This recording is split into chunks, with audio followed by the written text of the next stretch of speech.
A man with white hair stops and looks ahead, where someone is lifting up a crown. Kneeling before him is the arrogant king of humans, begging for forgiveness for all the wrong he's done, surrendering his throne in exchange for his life. The pointy-eared figure just keeps staring, and as everyone expected, the war ended with the vampire's victory. He reaches out his hand, but in a flash, one strike, the king's head falls to the ground. From now on, humans will live like cattle under vampire rule. Everyone around starts screaming in despair, but he simply gives the order to kill everyone there. All of it, just to make sure the glory of the vampire era lasts forever. On the battlefield, absolutely everyone is dead. Two men walk up to a small group near the cliff's edge, asking if they're the last ones left. The one on the left mutters that everything ends too quickly when there are so few humans left. The one on the right tells them not to fear death, pain is only temporary. But a mother clutching her children in the back speaks up, saying the days of vampire oppression are numbered. In her dreams, God had revealed to her that a human was being sent to save humanity. The men glance at each other, confused, wondering what this strange woman is talking about. One of them tells her not to worry because she won't live to see tomorrow anyway.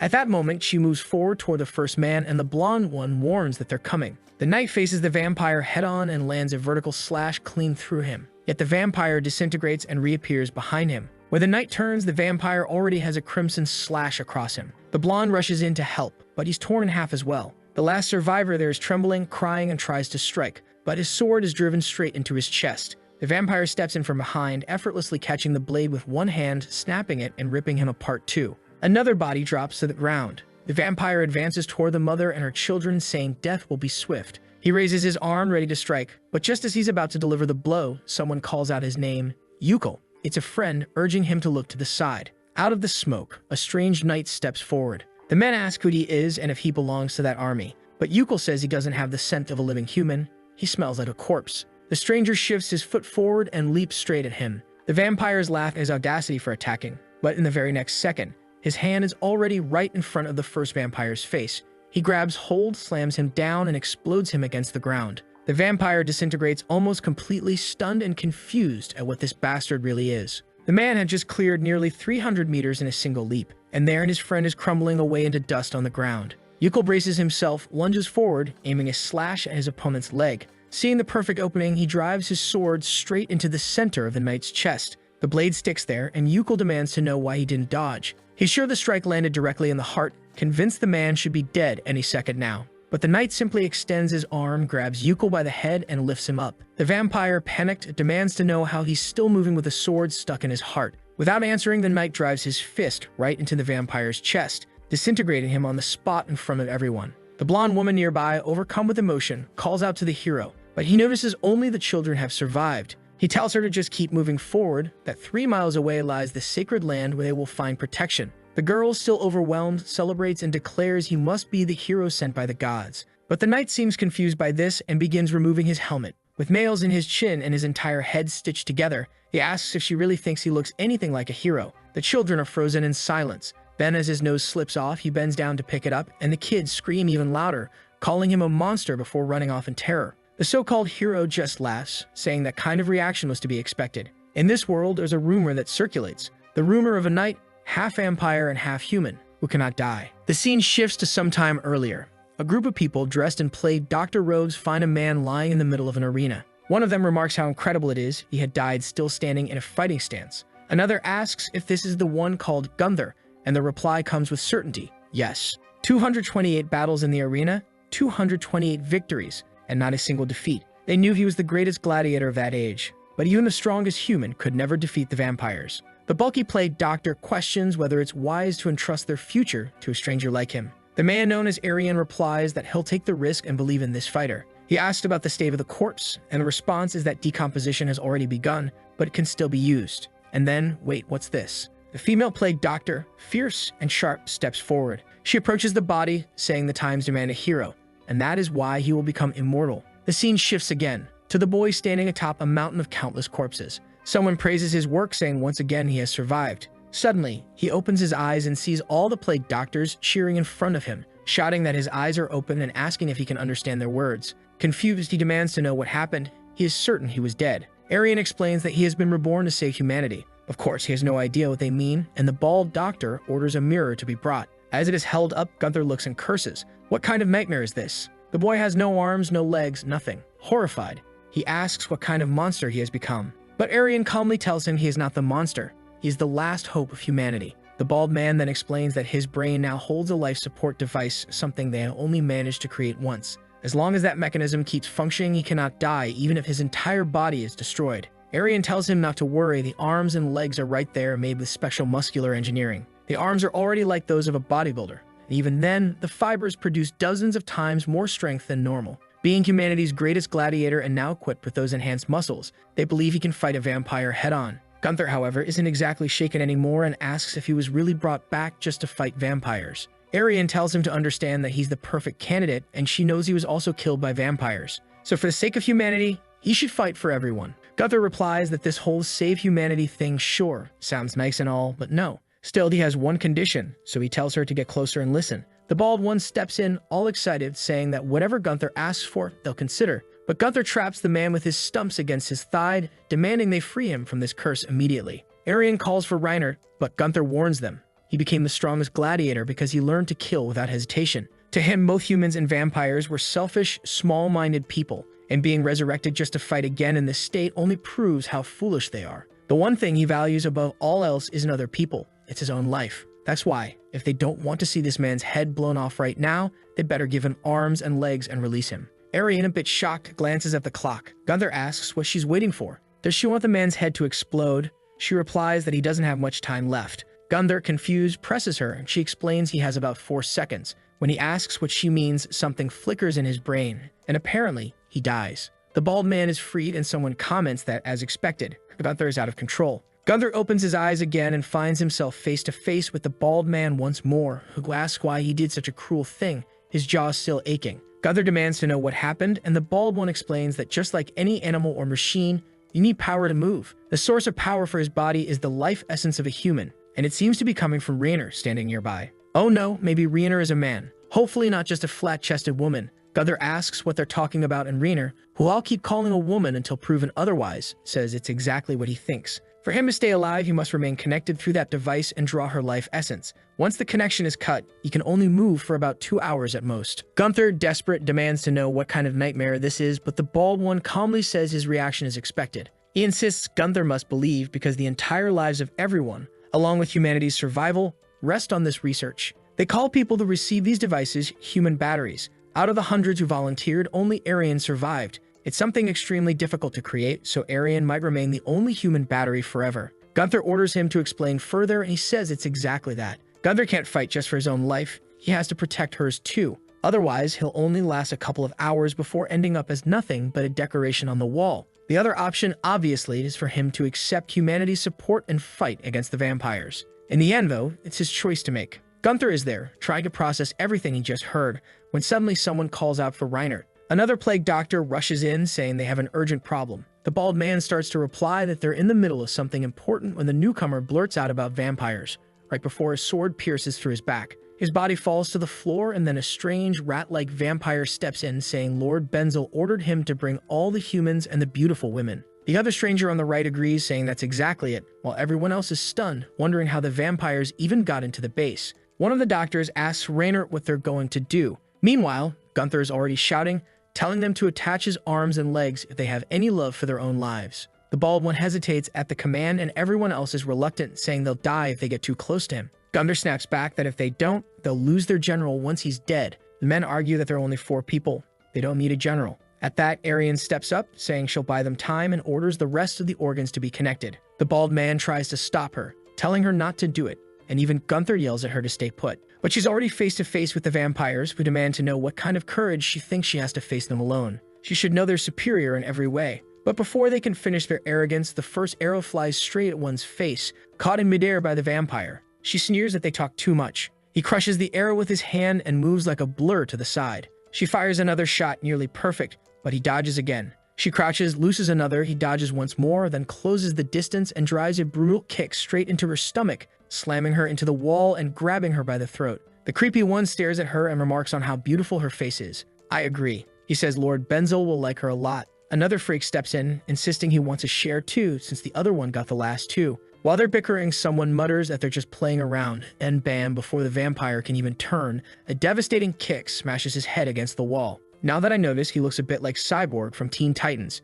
Arian cheers, but she's instantly grabbed by the head, about to pop like a balloon. Gunther warns her to be careful. His life depends on her now. Broken and battered, she insists someone had to act. He stares at her for a moment, then says fine. But then the vampires rise again, their bodies piecing themselves back together. Gunther is stunned that the creature didn't vanish even after its head was blown apart. Arian explains that to kill a vampire, you must destroy its heart. There's no other way. Another one charges straight at them. Gunther shoves her aside as the vampire lunges, aiming a punch at his chest. Gunther just stands still, smirking, staring him down. The vampire doesn't get it, and his head explodes again. While that one falls, another rushes past, heading straight for Arian. But Gunther rockets forward like a torpedo and headbutts him, blasting him into the wall as well. Reiner can hardly believe it. This is the first time the boy is using that body, that he's moving so naturally. It doesn't just look like he's fighting well, it looks like he was born with these modifications. And he already realizes that while his strength is insane, his speed isn't abnormal. The only way to move fast is by using the leg muscles to launch himself, to hurl his body forward,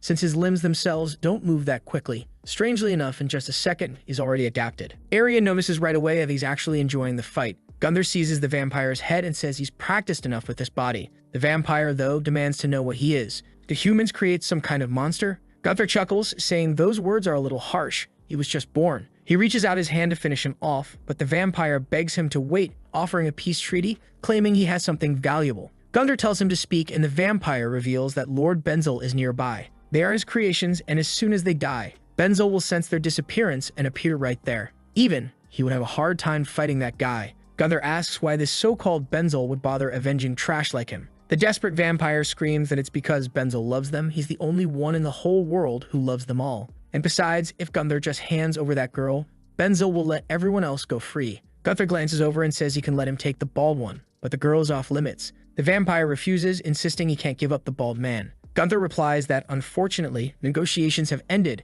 and drives his ham straight through the vampire's chest. Offer rejected. The same happens to the other one, who vanishes while calling for Benzel. The protagonist wants to know who this Benzel is and why everyone worships him so much. Arian explains that he's a high-rank vampire. In the vampire world, they're ranked by the purity of their blood. High-rank vampires are the pure ones, born naturally. Low-rank vampires are the offspring of variants and mixed bloodlines. Looking at the illustrations, Gunther points out that the black-haired vampires all seem to be low rank. She confirms it, saying the high-rank ones have white hair and are weak to sunlight. The problem is they can use their own blood to forge countless weapons in battle, making them extremely powerful. While the two were talking, Reinert steps in, asking if they didn't hear what the vampire just said. Benzel will be there in at most an hour. Gunther asks if the bald man really believes that. He answers that it doesn't matter. They should at least be prepared. 1 hour isn't enough for them to get ready to fight. Arian cuts in, saying that before anything else, they need a clear answer. Is he going to fight for humanity or not? Gunther pauses to think and then says that just like he mentioned earlier, the most important thing is his own life. And apparently the only way he'll survive right now is by cooperating. Arian thanks him, calling it a noble decision, while he already demands to be connected before it's too late. She agrees but says she has a little gift for him first. That's when he receives the armor. His head looks tiny compared to it, like some bodybuilder with an oversized frame. Strangely, the bald one says it looks wonderful and fantastic, asking what Gunther thinks. Every piece was chosen after countless tests to ensure he had the perfect heroic knight appearance, like someone who's returned from the dead. Gunther, however, says the whole thing feels outdated, like something from the old days. Arian explains that the armor is refined with mithril. On top of that, each part was individually fitted to his body so his limbs can be swapped easily even while wearing it. This design was necessary because, against vampires who move with extreme speed, he'll take many hits, and they need to minimize the damage he suffers. She points out the gauge on his wrist. That's literally his battery meter, like on a Samsung phone. It shows how long he can keep moving. Since he's already hooked up through his head, the timer is set to 2 hours. Just then, the ceiling starts to rumble violently. Everyone feels the impacts from above, one after another, and Gunther realizes something massive is approaching. He warns them, saying it's something gigantic. But the bald one argues that those vampires died barely 40 minutes ago. Gunther just orders them to cut the connection and asks what the escape plan is. Arian explains they're in catacombs beneath his hometown, the place specifically chosen to create him. And that front door is the only entrance and the only exit. Gunther snaps that she should have mentioned that earlier. With no other option to deal with the crashing above, he puts on his helmet and warns her not to show herself no matter what happens. Now hidden behind the helm, his expression hardens as he glares at the entrance. From the doorway, out of the darkness, 3 bald figures appear, strange boys greeting them with a casual hey. Everyone is confused seeing those 3 approaching, but clearly this is far more terrifying than any normal person. Now that I notice, our protagonist really does have a bit of a Guts vibe this time. The strange vampires stand there smiling, saying he's the one who killed their family. Gunther wants to know if those were those ugly low-rank vampires, if it was him who killed them all, and if he really finished them that quickly. The one in the middle laughs, saying it's impressive for a human. Those others, however, were souls abandoned by their parents, which is why they had such hideous appearances. And he thinks it's very sad that the boy felt no pity for the miserable way they died. Gunther, meanwhile, asks the bald man if this Benzel character is out of his mind. At that moment, the bald one asks if this is Benzel, the face collector. The peculiar little heads confirm it, and the bald man says they're even, since both sides have killed many comrades. So if he proposes, a fair offer would be for each side to simply go their own way. The heads seem oddly calm, admitting it's not such a bad idea, especially with sunrise approaching. Too bad they've sworn loyalty to Lord Julius, a vow that declares every human in this world must be killed. Sorry, bald one. Negotiations are impossible. Gunther then asks what Benzel plans to do with that three-headed body. On his own, he won't last long. The heads start laughing, mocking him, calling him funny, and more begin to sprout. Their words shift from mouth to mouth as they explain that the very reason low-rank vampires exist is to protect the high-rank ones. If sunlight didn't exist, they would truly be immortal. And their Benzel is right in the middle of all those heads, using them as protection against the sun. Gunther asks if that thing really is a vampire. Arian immediately realizes the obvious. All the heads are connected through blood, and now the name Face Collector makes perfect sense. Still, she's sure there must be some core managing all those connections. But before she can finish her thought, the heads lunge forward to bite. The impact hits like a magical strike, smoke rising, and of course, Gunther saves her. He can't lose the only person keeping him alive. He orders her not to just stand there and to run to safety. She warns him to be careful. If he doesn't figure out where the core is, the fight will be meaningless. He simply tells her not to worry about him and to focus on staying alive herself. Benzel moves toward another fallen body, ready to bite down with his heads. But Gunther steps in, slamming him with a brutal punch that leaves him dazed. Before he can even process what happened, Gunther follows up with another blow, hurling him into the air. He warns that if the core can't be found, he'll just smash everything until it shows itself. Reinhard is stunned. He's actually standing toe-to-toe with a high-rank vampire. As the severed heads crumble, Benzel marvels at his strength, saying it's incredible. He's never heard of such a powerful hero among humans. They question whether he really is human at all. Gunther replies that it doesn't matter, and drives another punch straight into the mass of heads. But suddenly, one of the heads bites into his armor from within, declaring that in the end he's been caught. The bite force of those jaws matches his own fists, meaning, once they begin to bite down, there's no escape. Gunther tries to swing his other arm for another punch, but it too is bitten and held in place. In seconds, both arms and his legs are pinned down. Benzel sneers, saying he has a little gift for Gunther. He's about to experience the true hell that exists inside. The next chapter opens with an abandoned dump where a child is crying. More than obvious, that child longs for their mother and is calling out for help. But days went by and no one heard that desperate crying. Eventually, the child's cries came to an end. From that moment on, the child gave up on finding the warmth of family or anyone who might come to save them, and instead focused only on finding a way to survive. The heads were biting into Gunther's arms and armor, and he admits the bite force is incredibly strong.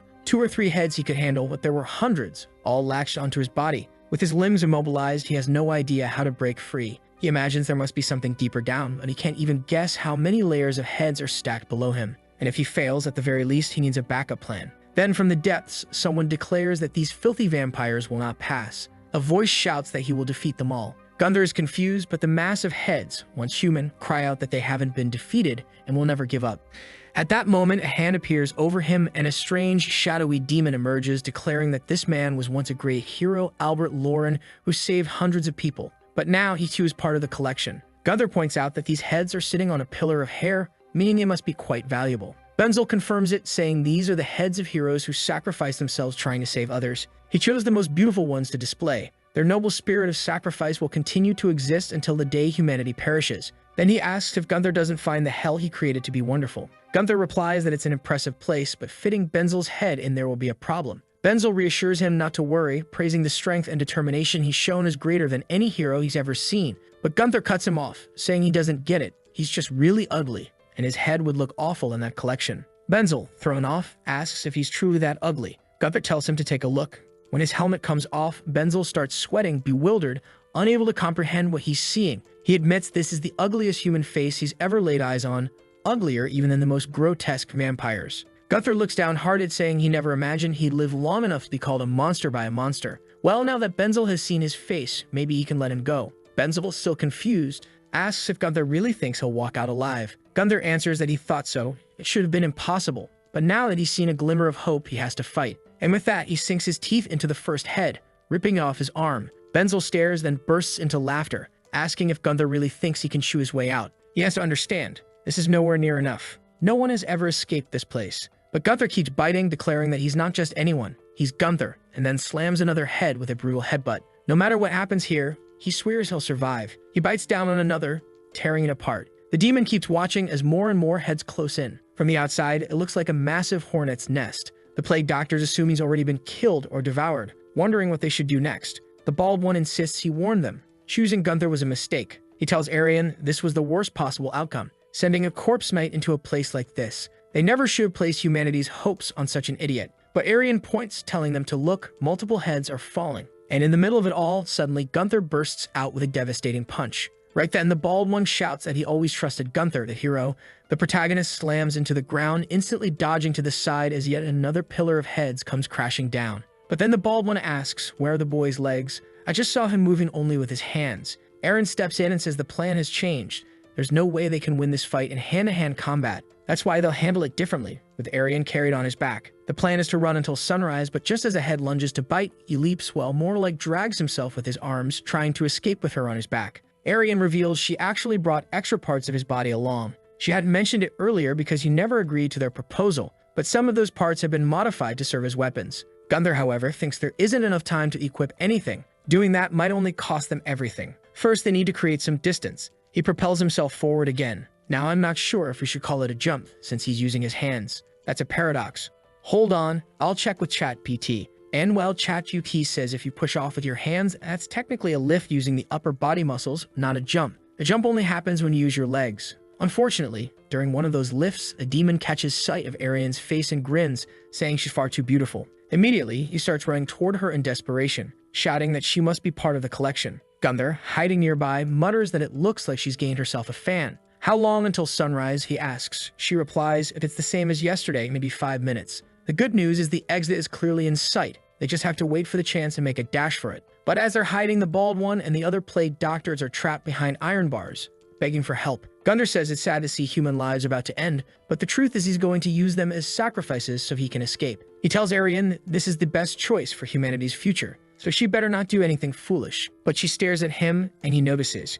She keeps staring, and he realizes she's about to do something reckless. Sure enough, she steps out from behind the pillar and calls out for Benzel, telling him she's been waiting for him. In an instant, the monster stops attacking the others and charges straight toward her. Gunther is forced to lunge with his arms, grabbing her and running, scolding her for doing something so stupid. Now that they're near the back of the chamber, there's no choice. They have to escape. He rushes toward the door, hurls himself forward, but snapping mouths rise up from below, nearly biting him. He slams into the staircase wall, then bolts upward as the swarm of heads chases after them, shrieking that they're thrilled by his courage. They say he absolutely must join the collection. Gunther keeps climbing, and Aryan warns they're almost reaching the sunlight. But then the heads grab hold of one of his arms again, telling him to become part of the collection once more. He snarls at them to let go, then smashes his own arm, using the recoil to fling himself upward. At last, he breaks free of the underground and faces the rising sun. But the moment he relaxes, Aryan calls out she's being pulled back. One of the heads sneers that, in the end, they still managed to take one with them. And it seems that's true.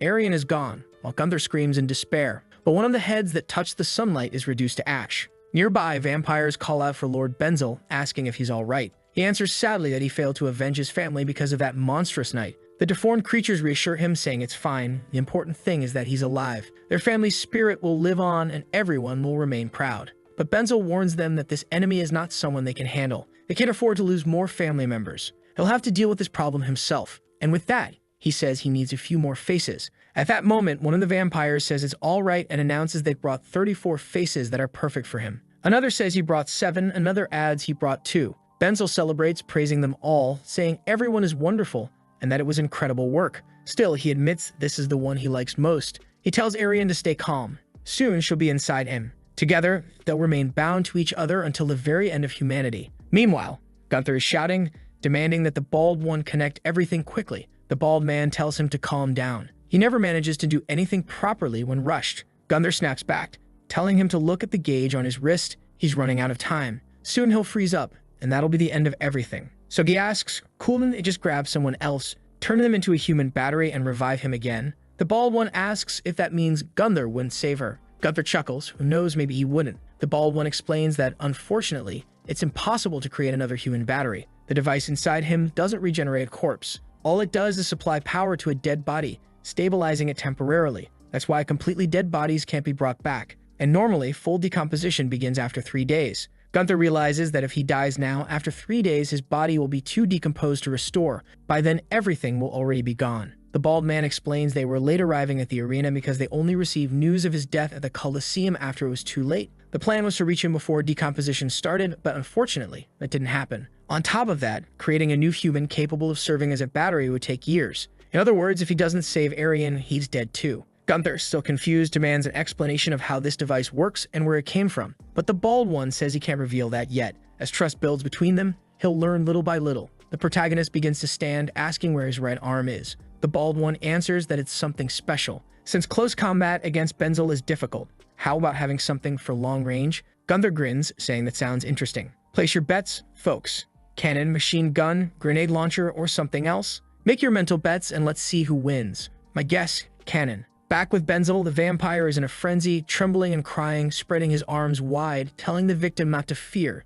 It won't hurt. Blood trickles from his hand, crawling over the person's face, consuming it completely. Benzel declares that his blood is both his instrument and his will. The body collapses, headless. Another face has been collected. Smiling through it, he says his blood is his will incarnate. The people in the back are frozen in terror, afraid they'll be next. Benzel fixes his eyes on Aryan and tells her she's next. Finally, they'll become one. She just stands there looking back at him. He comments on her determination. Eyes filled with honor and fortitude show no fear, even in the face of death. He's eager to witness the moment when those same eyes will be consumed by fear and regret. But Aryan replies that the only truth that frightens her is that no one has ever managed to save his heart. Benzel twitches his fingers and admits she really is impressive. He's eager to see that same face repeat those words once he's inside her. He prepares his blood to advance on her when suddenly someone calls his name. Out of nowhere, another man attacks, saying he waited for Benzel to drop his guard for the perfect strike. He lunges in with a blade, but of course he's instantly immobilized. And you can't help but ask, why on earth did he call out first? He should have just gone for a clean strike. Benzel's followers apologize, saying they never imagined a knight would be among the faces. The captured man screams that even if he dies, someday a hero will succeed in ending Benzel's miserable existence. Benzel steps closer, saying he loves encountering a hero full of courage like this. It's truly a pleasure. When he sees that disgusting faith humans carry, believing someone will save or avenge them, he can't help but laugh. He then holds out his deformed hand, telling the man to look closely. It became like this when he tried to save people from a fire. He remembers vividly, staggering out of those suffocating flames, the agony of his flesh burning. And what did he gain in return? Praise for being a hero? Respect from others? He received that for a short while, but soon admiration turned to disdain and he was treated like filth. The hero shouts for him to stop lying. That story can't be true. But Benzel insists he can prove it easily. He wipes the blood from his face, revealing a melted, corrupted visage. The hero recoils in shock, and Benzel says that exact reaction is what everyone who once called him a hero eventually had. In time, he was no longer welcome anywhere. Not because he had done wrong, but because in saving one person, he was left permanently disfigured. Everyone turned their backs on him. He hides his face again and declares that this sacrifice will be meaningless as well. In the end, people only end up hurt. The hero shouts that just because Benzel suffered in the past doesn't give him the right to massacre people now. Benzel coldly responds that this isn't a massacre. One day, humanity will finally understand what they were trying to achieve. He slashes his hand, letting blood cover his face when suddenly someone cuts him off, saying he talks too much. Benzel glances aside, and something slices through his deformed hand. Above, a gray pillar juts up, like some kind of twisted tree. Turns out, nobody could have guessed, he actually has a weapon that launches giant iron stakes. If you predicted that, you're a legend. Gunther, of course, complains, asking which terrible designer created a weapon that's practically impossible to aim. At that moment, Aryan calls to him. Gunther relieves she's alive, jokes that if she had died, he would have killed her himself. Benzel remarks that for Gunther to have walked all the way there alone, he must be eager to die. But Gunther just tells him to cut the small talk and come at him.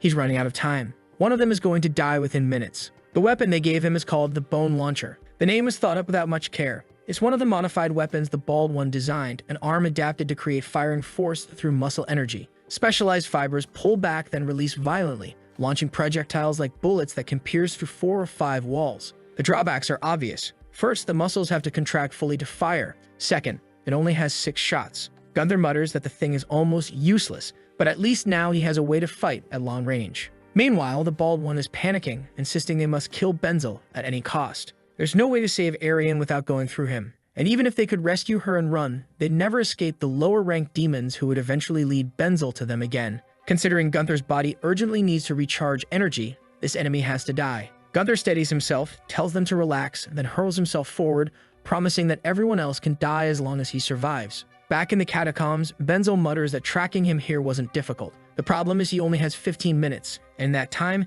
he'll have to finish everything as fast as possible. He sneers that Gunther's weapon is disgusting. It didn't matter how powerful the shot was, Benzel boasted that with countless layers of protection, nothing would ever pierce through. But the moment he said that, Gunther fired, blasting a crater straight into the mass of faces. He admitted his aim was still bad, but soon enough he'd get the hang of it and strike the heart. Strangely, Benzel told his allies to protect the remaining faces. They protested, saying it made no sense. They should attack the boy and restrict his movements instead. Benzel agreed, but told them to be careful. Oddly enough, he really did seem to care about that, which was unsettling. The first two rushed in, vowing to destroy that strange weapon. Gunther warned them to stay away. He wasn't looking to fight them. Still, he smashed one with a punch, breaking him apart on the ground. But because the heart wasn't destroyed, the vampire reformed behind him, grabbing his neck and snarling that a disgusting monster like him could never kill him. Gunther gripped his head, retorted that he wasn't strong enough, then blew him apart, hurling his remains back into the sea of faces. He launched himself again, dodging an attack from Benzel while other vampires crawled up from below. He stopped for a second, turned, smashed one in the face with his fist, and followed it with an elbow strike into another, demanding to know why they weren't afraid of dying. The vampire dissolved, but instantly reformed again from the ground, grabbing his foot. He declared that they would always protect Benzel, because Benzel was the one who treated them with dignity. Their lives belonged to him. Gunther, baffled as to why they were acting like this, suddenly felt something. Benzel opened his jaws wide, clamping down on Gunther's head. The grotesque monster taunted that the boy seemed proud of his teeth, so this time he'd start with what mattered most. Gunther shut his eyes and fired upward, blasting through a column of heads, carving a path. He darted aside as another attack struck his back, grimly noting he only had 3 shots left. The problem was figuring out where Benzel was in that endless swarm of faces. He needed a solution. Then Arian's voice rang out. She was calling for Benzel. Gunther was confused, not understanding what she was doing, while other vampires closed in, ordering her to stay quiet. Gunther still didn't understand when suddenly a crimson slash flashed in front of him. It wasn't Benzel. It was another vampire. Gunther answered with a brutal punch to the head, finishing him off. He stepped back as the massive heads pressed forward again, while Arian screamed Benzel's name over and over, her voice desperate. Gunther didn't understand at first, until he noticed one of the vampires behind her telling her to shut up. Arian screamed again, calling Benzel a disgusting monster. Benzel, losing his composure, growled that no matter how much she stalled, it was pointless. But Arian shouted to Gunther to notice. Only certain faces reacted with expressions, and those same ones moved before the others, likely the ones closest to him. Just as she said it, a vampire clamped his hand over her mouth, threatening to rip out her tongue. But before he could, another blast tore through the middle of the faces. Gunther realized it clearly now. Some of them really did react faster than the rest. Through the hole he opened, he saw Benzel. The vampire screamed in panic that it didn't matter if they knew where he was. He could just shield himself with more heads and vanish again. He tried to reconstruct himself, but part of the neural link connecting the heads had already been severed. He knew he needed to reconnect quickly, but Gunther told him to hold still and fired again, tearing through part of his arm. The monster panicked, realizing he needed to flee, but Gunther only answered with a cold grin. Here comes the heroic shot. But at the same time, the vampires come at him from both sides, everyone diving toward him. He's practically submerged in a pool of monsters, but he fires another shot, direct hit, right in the head. Damn, the guy really has the aim. His finger trembles just slightly after the blast. Arian warns, to kill a vampire, you have to strike the heart, and now he's out of shots, which means they've lost. Gunther, however, asks what nonsense she's talking about losing, and keeps fighting, tearing through the vampires. He has only a flicker of energy left, preparing for one last leap, saying it's time for the final attack. Arian pleads with him not to, but he declares he's going in with his body. He launches himself at Benzel, who's in the middle of regenerating, but as it happens, Benzel accelerates the regeneration of his eyes just to watch him coming closer. The next chapter begins with a strange, big-headed figure asking his father if sacrificing himself for humans was worth it. They treated him as a monster. His appearance was changed. Maybe it wasn't such a good thing. At that moment, he didn't know what to believe or what he should do, and now he realizes just how naive he was. Someone places a hand on his face. Apparently, it's Lord Julius, if I'm not mistaken, who tells him he's been watching him for a long time. Julius says he intends to create a new world, but the process will be painful and difficult, and he needs help from people like him. Honestly, it looks like this is Benzel, back when he was burned in the fire. He asks what kind of world Julius wants to create. Julius answers with something we don't hear, and the boy looks amazed, responding with something we also don't hear.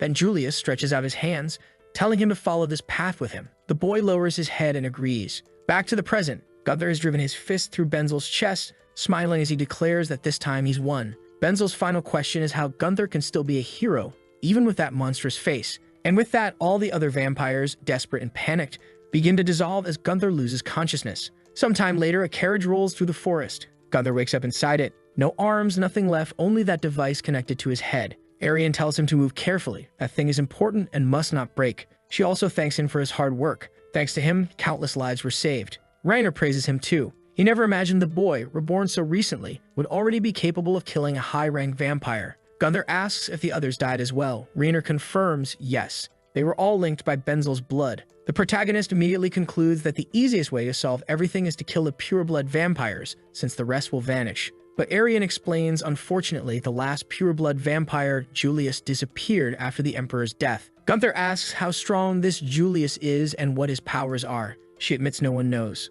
No one has ever survived a fight against him, or perhaps he never even fought at all. There are no stories to tell. Gunther finds that strange. Though vampires usually drink blood to survive, so why is he killing humans instead? Reiner agrees, but sadly the only option is to defend themselves. He says they should head to headquarters. There Gunther will better understand what's really going on. Gunther asks if any human cities are still standing.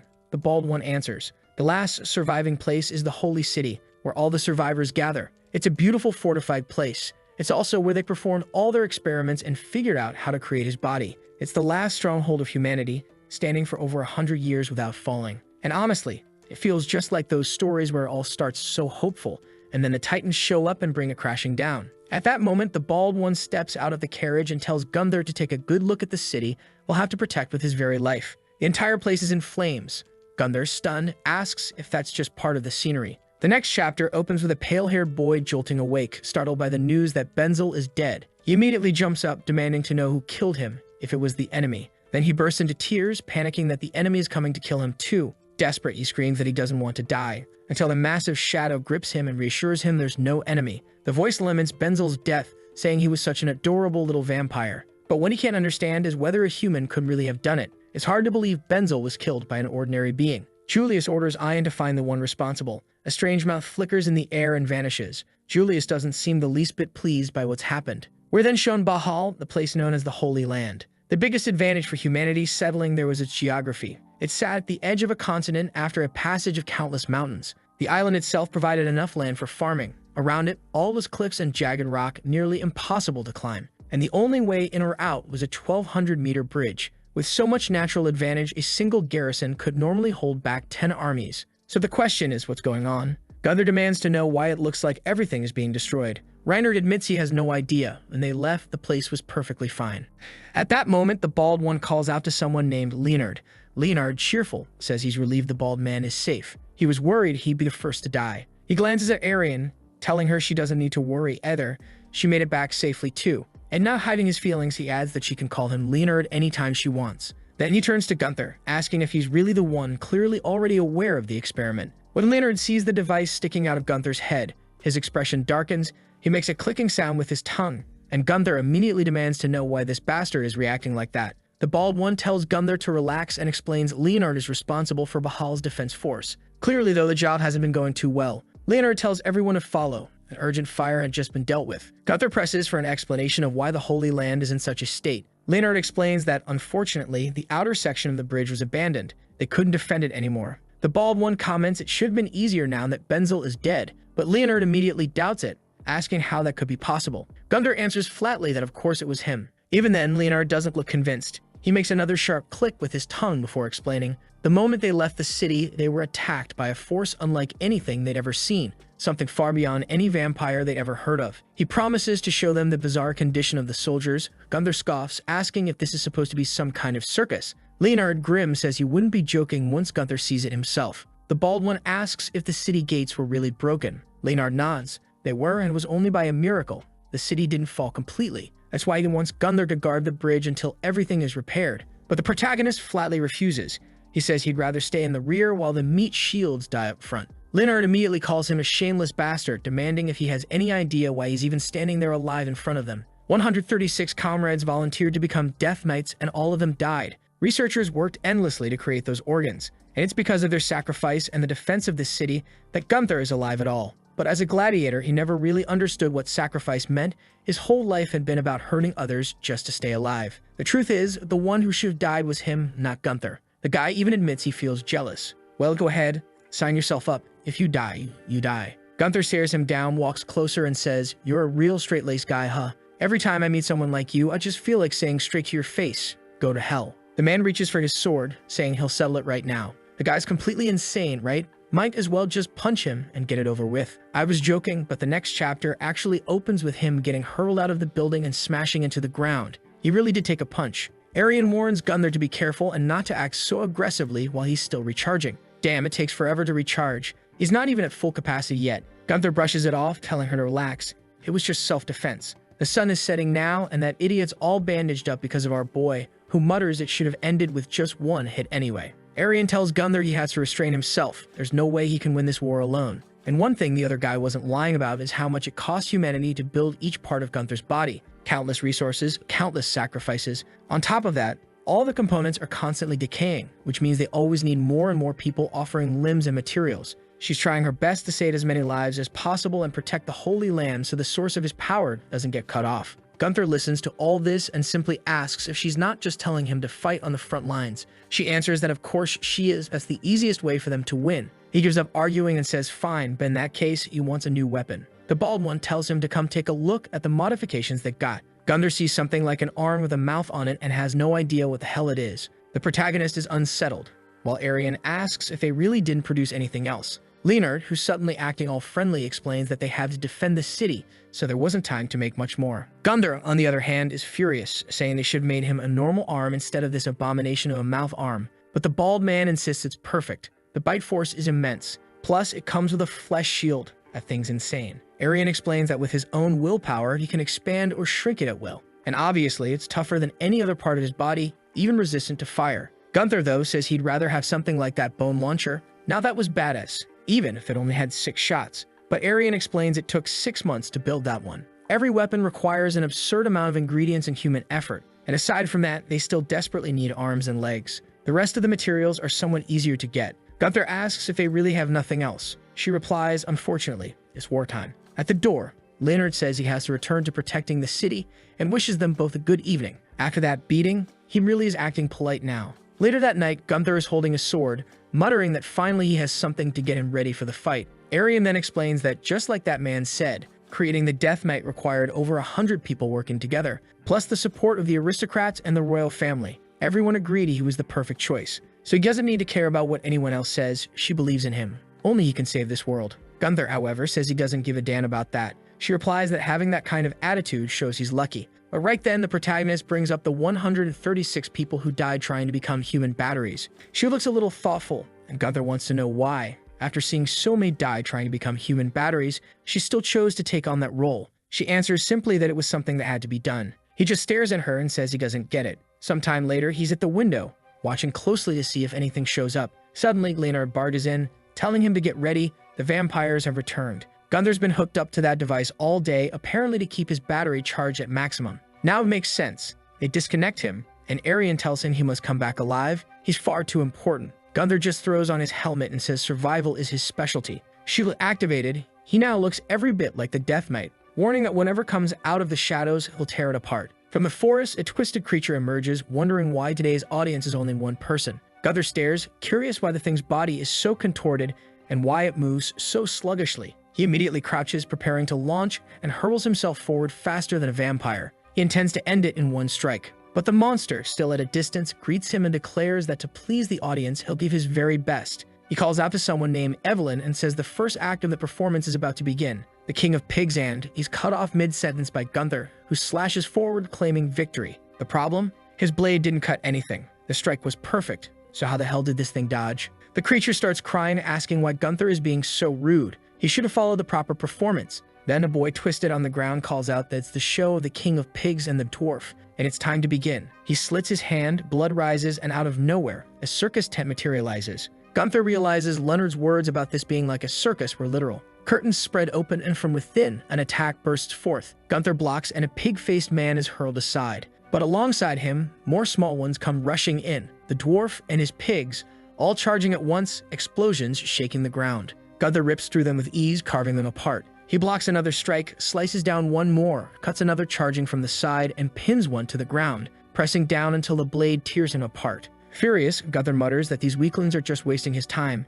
Needing to end things quickly, he shreds another and sprints straight toward the tent. His plan: take the leader's head. But from within, a warped mouth laughs and suddenly flames erupt. Gunther raises his shield, blocking the inferno. Then, out comes the same demon from earlier, riding atop a massive, hulking brute. Gunther instantly realizes this must be the so-called king. The demon riding on his back declares that the king destroys all enemies of the people. Another torrent of flames roars forth. Gunther blocks once more. The pig-masked monster bellows that the king's fire burns everything, that Gunther won't be able to take another step. But Gunther calmly holds his ground behind the shield, leaving the beast baffled. The demon orders the king to increase the flames further. The fire intensifies, but Gunther only asks if they seriously believe that's enough. He hurls his sword spinning like a boomerang into the king's face. In the very same instant the beast flinches, Gunther rushes through, smashing them both apart with a devastating punch. He catches his sword on the other side and remarks that he expected this fight to be tougher. Yeah, he absolutely demolished them. But true, when the creature first appeared, he called this the first act.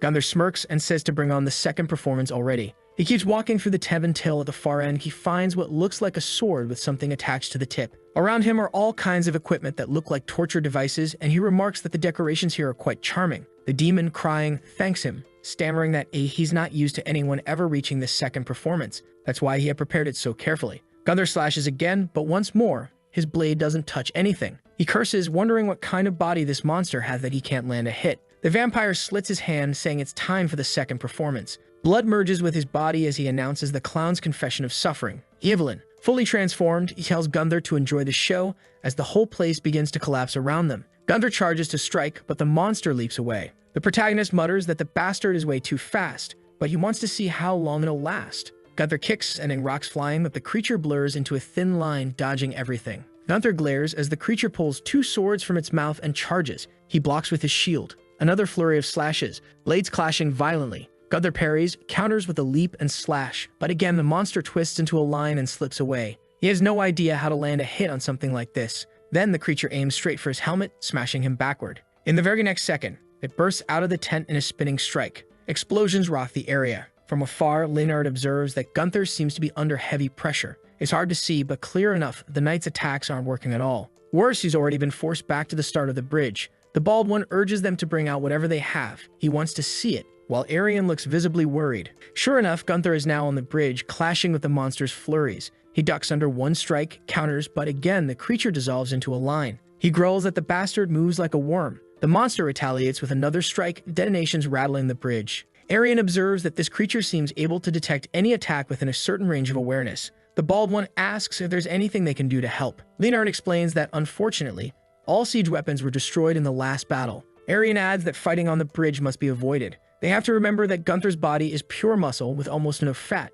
If he falls into the water, he'll inevitably drown. Then comes another strike. Gunther is thrown off the bridge. At that exact moment, Arian shouts that if he falls, it's over. But instead of plunging into the river, only rocks splash down. Gunther managed to jam his sword into the bridge's edge, stopping his fall. Still, he knows if he goes into the river, the raging current will make escape nearly impossible. As he climbs back up, he glances at the gauge on his arm. Time is running out fast. This fight will be brutal. From above, the monster smirks eerily and descends toward him. Somehow, Gunther manages to vault back up onto the bridge, but his arm is gone. When did that happen? Maybe during the king's fire earlier, when he charged through? It must have been destroyed, and that explains why he hasn't used his shield in a while. The twisted creature grins, saying Gunther is strong, far stronger than the last ones. But now it's time for Arian and the bald one to act. Both call out to Gunther, issuing a direct order: retreat. If there's one thing Gunther knows how to do, it's survive. In an instant, he's already sprinted back through the gates inside the castle. The doors slam shut behind him. He immediately asks if they came up with any ideas during the fight.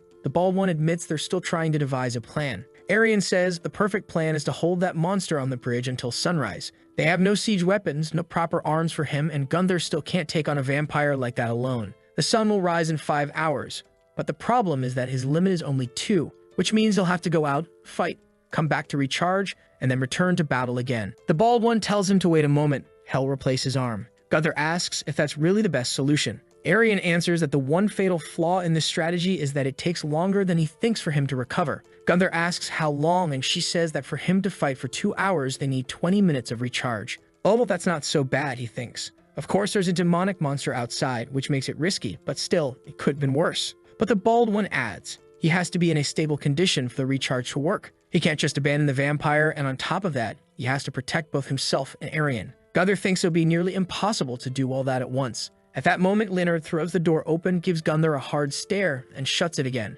Turning to the soldiers, he orders them to hold for at least 20 minutes. No matter what, Gunther mutters that this guy's lost his mind. He must have seen him fight that vampire, so he should know there's no chance at all. In 20 minutes, everyone will be dead. Reynard responds that they already know that. Even so, they're chosen to fight and protect the city. The soldiers stand there, trembling, but with shields and spears raised at the ready. And Leonard delivers the epic line, "If we don't burn here and now, then who else will drive back the darkness?" The door bursts apart and chaos erupts. Outside, soldiers scream desperately, shouting to hold fire, shouting to attack, while blood seeps in under the door. At first, it looks like Gunther is laughing, but no. He's just standing there with his eyes shut, trying to hold himself together. Outside, the soldiers are being torn apart. Leonard falls to the ground, and a monster looms over him, about to strike. He raises his shield, head being crushed, but still blocks the first hit. The monster goes in for a second strike. And then Gunther tears through the wall, firing his bone launcher arm, clamping down with that monstrous bite. "You let yourself get distracted," he growls. "Didn't think an attack could come from the wall, huh?"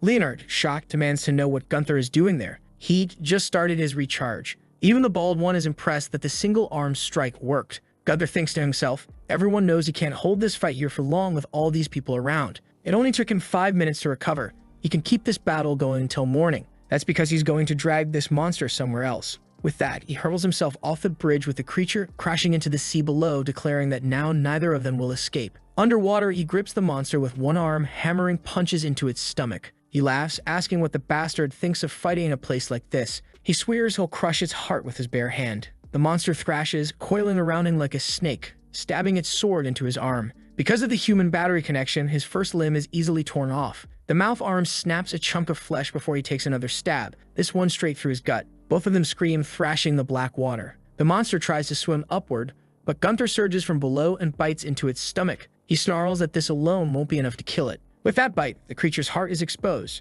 It swings again for another strike, just as Gunther goes in for another bite. And then a woman's voice, reminds him, "Back in that wasteland where no one survived and not a single living thing existed, you called out to me." She once heard the faint cry of someone dying, screaming with every bit of strength left. As she drew closer, she felt relief, but then curiosity struck. This was a world no one would ever choose to be born into. And yet, even someone who had been born in a wasteland left to rot still desperately wanted to survive. For a time, she wondered if his cries were really for salvation. And now, standing before him with bodies scattered everywhere, she says she has her answer. The boy, beaten and broken, asks what she means by that. Suddenly, the strange woman grabs his face and tells him he always wanted revenge. No one wants to be born into this world. No one wants to keep living here. Even so, he screamed to be saved with everything he had. He was born with that will to survive like a starving dog. And that drive, that will, comes from his desire to take revenge on those who put him in this world and on those who abandoned him. Gunther closes his eyes and says yes. She tells him to get ready for the next fight. He'll have to prove his will. Suddenly, someone calls his name, and all that's left is his head,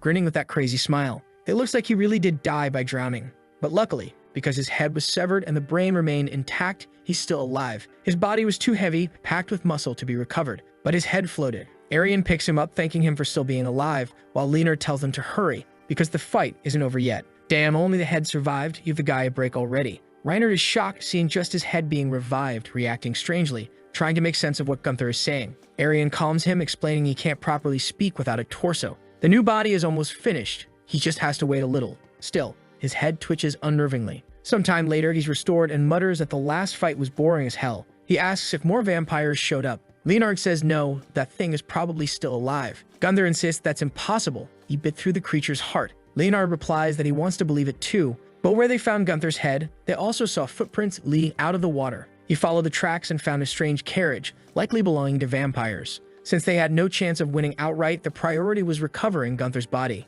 Gunther refuses to believe it, telling them to just look at his teeth. He shredded the monster's heart. Leonard concedes, but insists they need to check anyway, just to be sure. The group creeps through the bushes, and sure enough, they spot a suspicious carriage. Leonard tells Gunther to check it out, but to be extremely careful. As Gunther approaches, he sees the footprints are indeed fresh. The windows are covered, clearly a vampire hiding from the sun. And if a high-ranked vampire is inside, this could be his best chance to gain an advantage. He slowly reaches the door, opens it, and finds the carriage empty. He steps inside and hears an eerie laugh echoing. The door slams shut.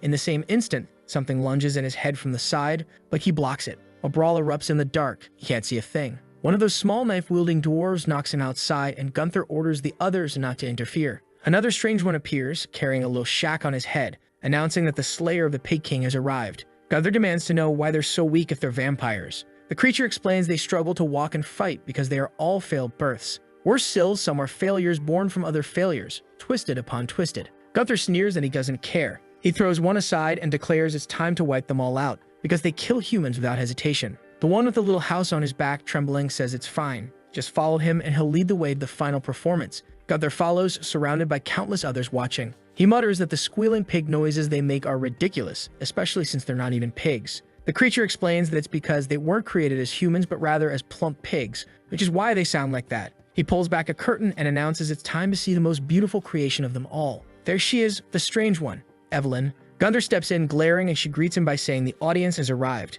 He demands to know how she's still alive when he already ate her heart. She explains that a vampire doesn't die unless the entire heart is destroyed. He only took a bite out of a part of it. The only problem now is that because her heart is no longer whole, she can't use the power of blood anymore. Gunther thanks her, saying it's very kind of her to explain everything so clearly. But now she's nothing more than a shadow waiting for the sun. With that, he charges in, declaring that this time she won't survive. Meanwhile, outside, Leonard asks how much time the guy still has. They say 50, and the plan is that if another 10 go by without any news, they'll try to go and help. At that point, one of the knights asks if those vampires were ever human. Leonard, confused, doesn't really get it. Then the guy tells him about a story he once heard, about the children in a city called Trumps, where the orphans kept disappearing. While they were searching for them, they found a strange place, a basement with no sunlight at all, filled with tools meant for breaking human bones, all sorts of metals and weird objects. And there, at the back of the room, piles of broken skeletons stacked up, and they all clearly look like they belong to young humans. The guy next to him wants to know what was going on in that place.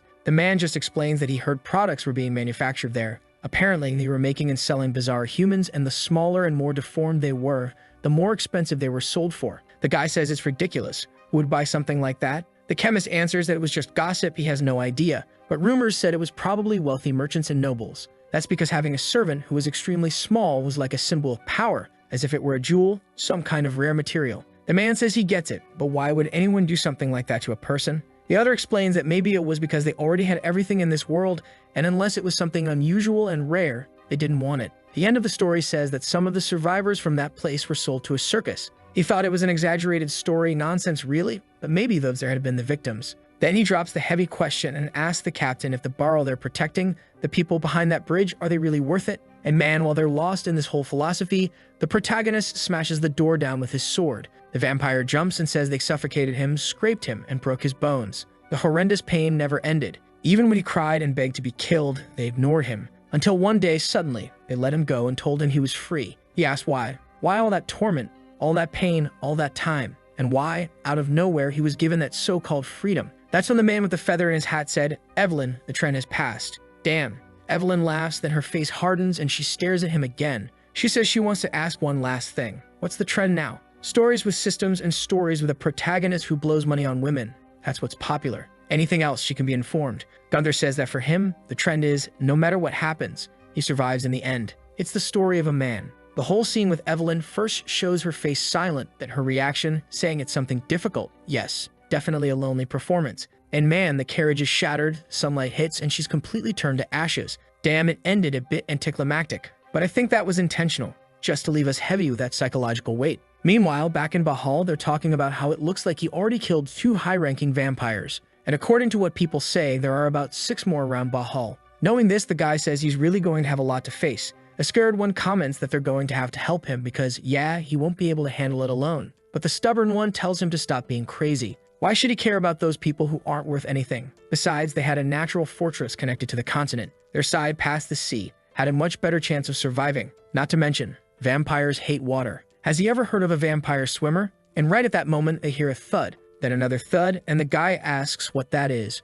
We're not going to find out right now because we're seeing Gunther in a suit asking if they're really going to a festival when everything's ruined. She says yes, it's time to celebrate the death of 2 high-ranking vampires, and it looks like she's visiting the region outside. Gunther says she seems to be an impressive person, doing something like this when life and time are on the line. The bald one replies that the person coming is the current leader of Bahal. Still, it was best for Gunther not to say anything weird to her because that would just be a massive headache. He doesn't quite get it. But then a carriage approaches and someone announces that her grace is arriving, an only heir of pure lineage, Her Majesty Queen Olivia Hound. Everyone welcomes her and bows while Gunther just stares at the troublemaker. Yeah, she looks like a sly one. For a second, you can already tell. Oh, an artist, she's got talent. But she's also a spoiled brat, complaining that the place is dirty and smells strange. The man nearby apologizes while Gunther mutters that it's insane for her to say something like that in the middle of a battlefield. Obviously, it stinks. At once, the bald one is trembling, while the protagonist couldn't care less. She, however, walks right up and says he must be the so-called corpse knight. She gets close, looks him over, and says he's pretty ugly, probably because his body was modified. Still, she heard he already took down 2 high-ranking vampires, and she personally came to praise him for everything he's done. One of the men beside her claps, saying he's an example, fighting that hard for the people and for the queen's heart. She thanks them for the compliments but says it's better to go inside and get away from this filth. Inside one of the houses, cobwebs everywhere. She still complains that the place is dirty. "Oh queen, I honestly can't wait for you to get knocked around, then saved by our corpse knight, only for him to be such a Chad that he smacks you right on the head." The brown-haired man says everyone will be punished harshly for the mess, but she answers that it's fine, it's wartime, and she'll be generous and just this once understanding. At that moment, she calls for Gunther and asks what reward he wants. Arian answers instead, saying what they really need are more men and materials for support. She reminds everyone that countless nobles and royals had doubted the corpse knight, but now that the plan worked and this is a way to bring an end to the war, they need more help to sustain everything. That's why she asks for total support now, so they can take large steps toward peace. The queen, though, glances at her and asks if she's an Arian. Even if she acknowledges the girl's merits, how can she provide all that support with her limited resources? She, Olivia Hound, as the last true descendant of the royal family, always needs to invest in countless future possibilities to keep her chances alive. So for now, the support Arian gets is the best she's going to get. That's a fact that won't change. Gunther immediately blurts out, "What the hell is she even saying?" The bald one explains that she thought this plan would fail, so they invested in many other weapons. Gunther then raises his voice, and she hears it, so she can't even admit that her plan and her decisions were wrong. Arian, a bit downcast, says that at the very least she should give official recognition to those who sacrificed themselves as part of the plan. The brown-haired man calls her rude, but the queen answers again, saying she always wanted the research and had demanded that the project be carried out in secret. She always found it disgusting, this business of bringing back a dead person to be used as a knight. After all, something like that would only stain the honor and reputation of the royal family. That's why nothing can be made official.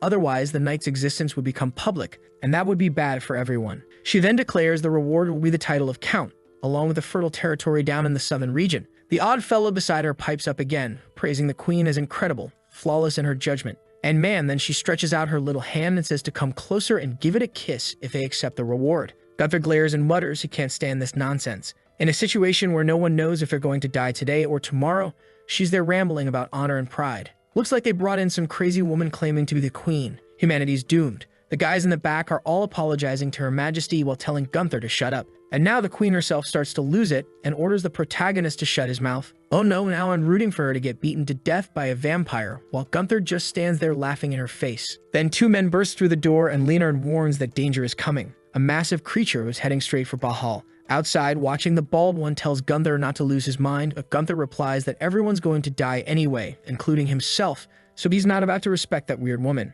Arian doesn't even care, she just wants to know if it's true Toronto was destroyed in a single night. The blonde guy answers yes, that thing showed up in an instant and wiped everything out on the spot. Just a few punches and nothing was left. Gunther says it doesn't make sense. Talking about strong punches like that, they're supposed to be talking about a vampire. But that's when the bald man starts trembling, asking what the hell that thing was looming on the horizon. Dear God, it really was a Titan. Attack on Titan, here we go. Our boy's about to turn into Eren Yeager. Maybe every short guy's dream can come true, connecting those 50-meter legs. Of course, with each step, everything was being destroyed. And the protagonist asks if the meaning of the word vampire hasn't gotten a little twisted. How could that thing be a vampire? Arian explains that a vampire is just someone who uses the power of blood, and as far as she knows, high-ranking ones with enough strength and willpower can do whatever they want, shape and change whatever they want with their blood. That vampire was probably the one known as the Iron Titan Miranda. Look at him even kick down the capital's walls. Oh, you sleep bastard, I caught the reference. And of course, no bullet, no weapon. Nothing worked against that skin of his that looked as hard as steel.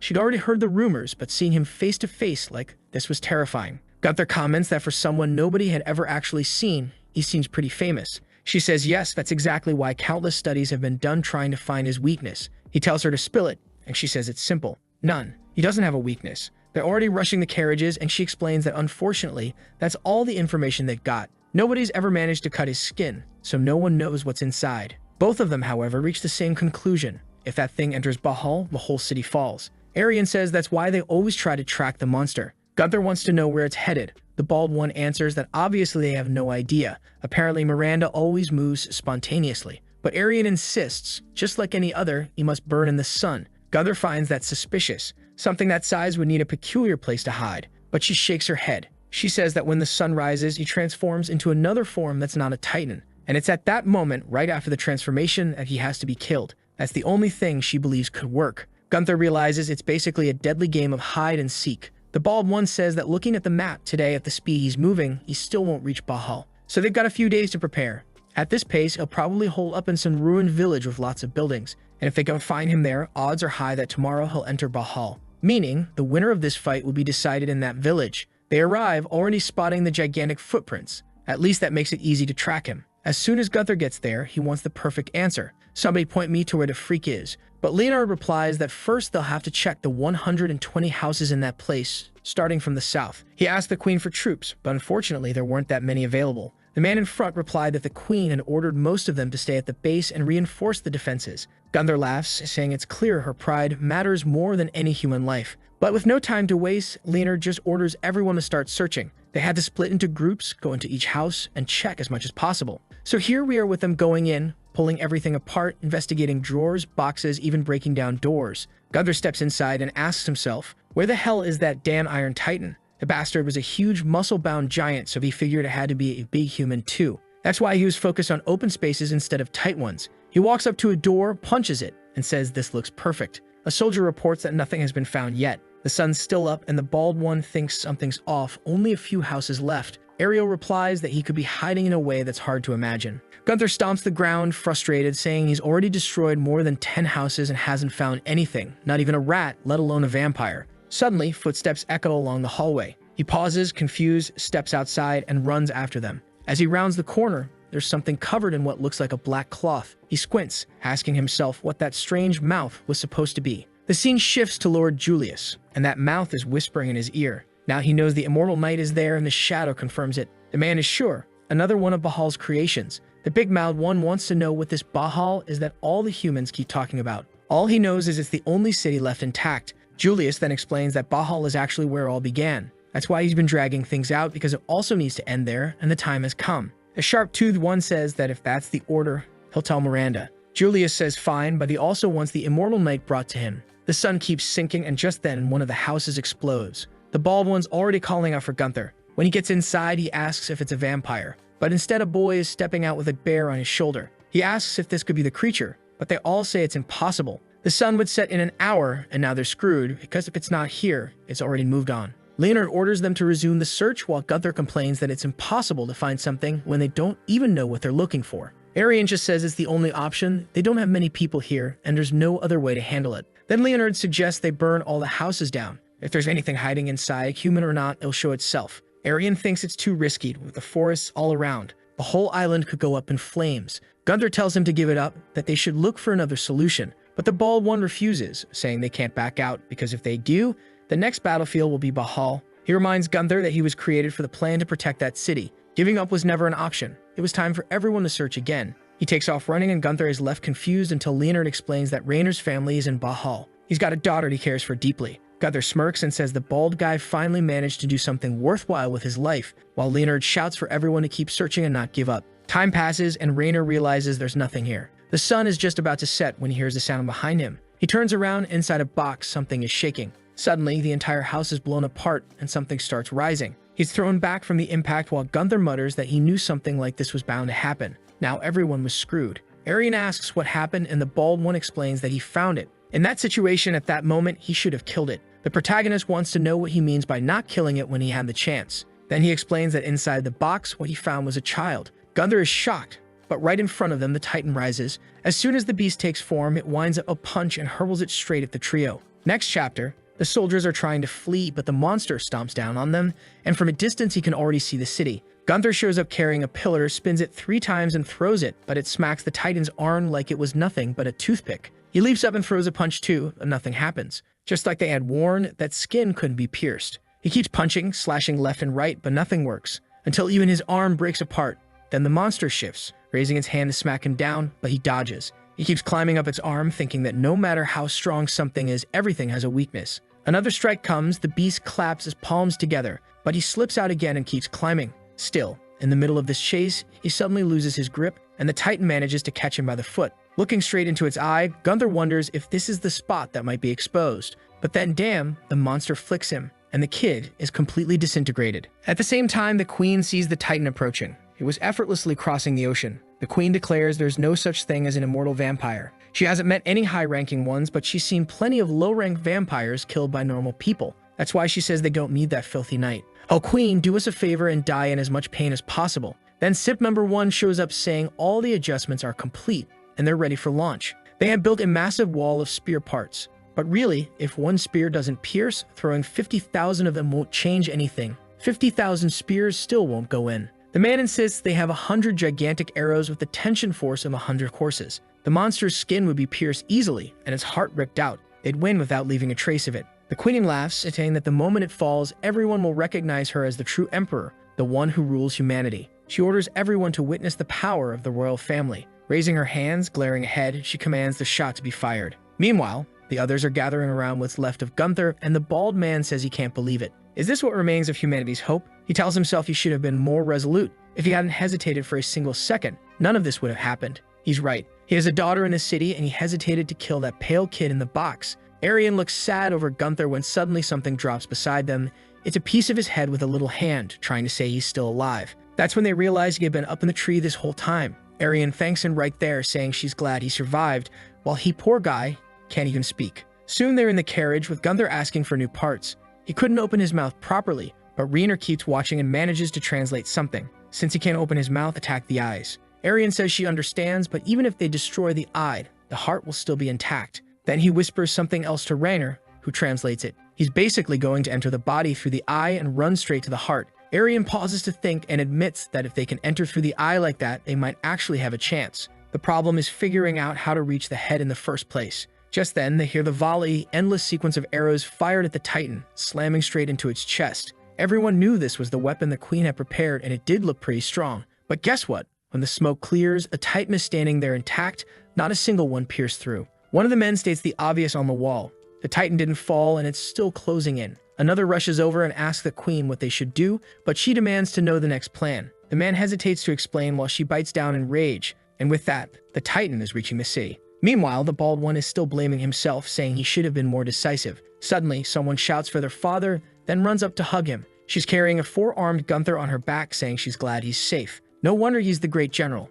Reiner calls out to Audrey, demanding why she hasn't evacuated yet. He told her once it got close, she was supposed to retreat, but she shows that she brought along a piece of the corpse knight's body. And on top of that, her hair was already falling out from stressing about her father. Turns out, she's huge and muscular. That's why she says the bald man should worry about himself instead of her. He realizes she's right while the protagonist is in Arian's arms, struggling to mumble something. The odd girl steps up, reaching her hand out, saying she wants to greet him. She's excited to finally meet him, but he just stares at her hand, glaring with even more anger, unsure if she's mocking him. The girl apologizes and Arian says they don't have time. They need to connect body parts 253 and 350. They were going to climb the Titan's body. Audrey then says if it's piece 350, she's already done something similar. She'll connect that piece and bring back a crucial part. The bald one starts to say it seems like the footsteps have stopped when suddenly, right in front of him, the Titan's kick lands square on the girl. Damn, that hurt to watch. I thought she was going to be that cool, tough character, but instead she got torn apart. Phew, thankfully not. The next chapter starts with Reiner saving her at the last moment. The problem is he's about to fall himself, and the spot he's clinging to is breaking apart. She yells at him to stop being crazy, to take this part of the corpse, the most important one, and deliver it to the knight. The place where they're holding on is collapsing, but then man, the protagonist, a hero. He clamps onto the piece with nothing but his mouth, biting down on the bald man's arm. That's all he has left, a head and one arm. He's making garbled sounds while the bald man doesn't understand. All the while, the Titan is advancing, tearing through the city. People are being evacuated, and Leonard orders everyone toward the edges of the island. That's when the Queen shows up, asking how long his men can hold out. He answers that at this rate, they won't last through the night. She asks about the corpse knight, and he says it looks like they're preparing to fight the Titan in a different way. The Queen remarks that by the looks of it, everyone's going to die anyway, since this is an island with just one way in and out. At least if no one's left alive, there will be nobody around to judge her. Which in the end wasn't so bad, was it? Somebody please kill her, that's all I ask, is probably exactly what Leonard's thinking right then. The scene shifts to the production area, and our boy has a giant frog hand piece clamped in his mouth. He latches it onto the bald man's head and sucks it into place. He says at least the adhesion works really well.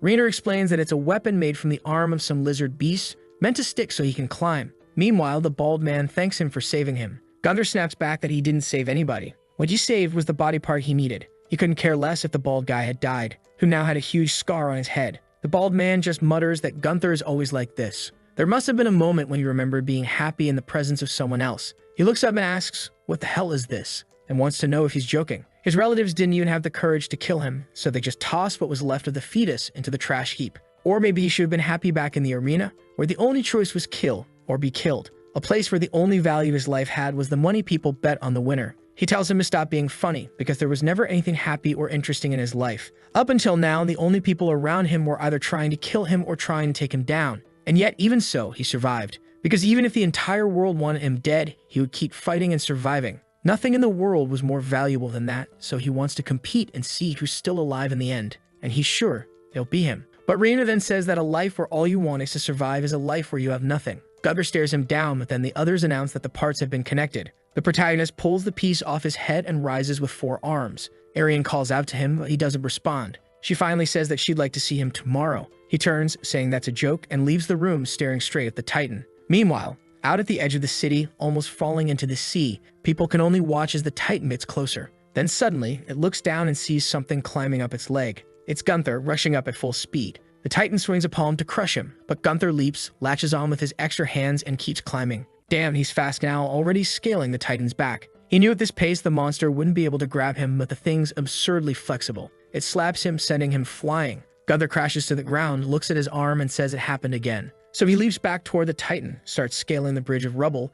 The beast swings a fist, but he jumps, steps off a falling stone, and launches upward. He grabs hold again with the lizard hand piece, but the bastard manages another blow. He dodges underneath, moves along the other arm. More swings come one after another. He slips around, but now it looks like he's been slammed into the ground. Except not, because when the monster punched, he clung to the edge of its hand. And there, under the strike, he notices something strange, like a hidden spot beneath the island. He doesn't understand why something so odd is there, but his thought is cut short as the beast shakes its arm violently, flings him to the ground, and comes down with another crushing strike. From afar, Arian calls out Gunther's name. He's already lost a leg. Gunther, stop losing limbs already. Another strike rips through the city and slices off one of his lizard arms. The creature glares down as he screams in desperation, clinging on until finally he reaches the Titan's nape. At that moment, all he needed was for the monster to be distracted for just a second. And right then, the Titan, about to grab him, suddenly turns its gaze aside as if it saw someone or something. It freezes for a brief moment, and that's when Gunther hurls himself upward, landing on its head. The monster reaches to snatch him, but then something strange happens, because the next chapter begins with a little doll. The child holds it, saying she couldn't do anything while her brother was being beaten, because the monster before her was far too big. He was too strong, his muscles solid as rock. Julius tells the child not to be afraid. They would create a world together, one where monsters didn't exist. And now we see in the fight that Miranda hesitated for a second, because on the wall he saw a child protecting her brother. That was the moment he stopped attacking Gunther, and Gunther managed to launch himself on top. When the monster turned to capture him, he slipped through its hands and managed to enter through its eye. Damn. And in just a second, the thing collapsed right in front of everyone. Unbelievable. The protagonist just needed to get inside. That was it. Problem solved. He's walking around now like a cripple, missing an arm and a leg. Yeah, but at least he killed it. The people in the city are all staring, unable to process what kind of body that was, what kind of monster he had just taken down. The child who had protected her brother asks if he's the one who killed the giant. He turns and says yes. What's the problem? Naturally, she thanks him, saying that thanks to him she survived, and her little brother also sends his gratitude. Gunther just ignores it and keeps walking. The scene shifts to Audrey praising him, asking how he managed to move so well with 4 arms. It was the first time he never fought like that. He really was a natural-born talented warrior. If he had a better-looking face, they could easily raise a statue of him in the city. Maybe even graft a little hair while they're at it. Arian, however, steps in from the side, puts her hand on his shoulder, and says it's a relief to see him safe again. He asks if she's sure, because her expression hadn't changed one bit. Damn, what kind of atmosphere is this? Gunther himself is left confused. But then, look who comes barging in, apologizing for interrupting the pleasant mood. The Queen. She says that in the end, she was the one who killed the Iron Giant, but the damage was massive. Still, thanks to her extremely precise evacuation order, almost no citizens died. Most of their weapons were destroyed, but at least the people survived. And now, she declares it's time to decide who should be held responsible for all this chaos. She asks Captain Raynor if he has any ideas. Word has reached her that in a crucial moment when he could have killed the vampire, he hesitated and everything ended up happening because of that. It seems like a critical mistake, one that guarantees a public execution. My God, no way. Audrey begs for mercy, saying that even if her father was a mercenary, he had a soft heart and never killed anyone. But the Queen refuses, saying that unfortunately, someone must take the punishment for all that has happened. Gunther cuts in, saying the more he listens to this old hag, the crazier she sounds. Sure, the bald guy's a coward, but in his eyes, the bigger blame lies with the one who wasted troops preparing useless weapons and made it harder to find that damn box. But of course, in front of everyone, she won't admit that in the end, she's the one responsible for nearly getting everyone killed. The Queen stares him down, demanding to know what he's talking about. And then, out of nowhere, a man appears at her side, saying the Queen is still playing a role she's not suited for. Gunther realizes he hadn't even noticed the man approach, and before the Queen can understand anything, the protagonist's head is rolling across the ground. The stranger declares that he is the king's brother, the last surviving true royal, the one who failed to become king, known as Velvet Hound. And as part of the promise he made to Julius, he came here to take away the immortal knight, a protagonist who's just a head against a 20-armed monster. No way. The next chapter opens with soldiers being utterly torn apart by this Velvet. He tells them not to throw their lives away so uselessly. He is the last surviving royal. According to Julius, he has to take the immortal knight, so they better not stand in his way. He's leaving without killing anyone. He shows them the head, saying they don't want to die over something like this. The knights reluctantly agree. They step aside because none of them could kill him anyway. That's when Olivia steps in front of him, saying she's heard the rumors that her uncle really had become a monster. He answers that she still seems to be suffering quite a lot, and what he wants to know is whether the Queen or the princess is really going to stand in front of him over that head. She looks him in the eyes and of course just steps aside, as if she actually cared about that. Velvet walks past and then says their footsteps are noisy. True royalty makes no sound when it walks.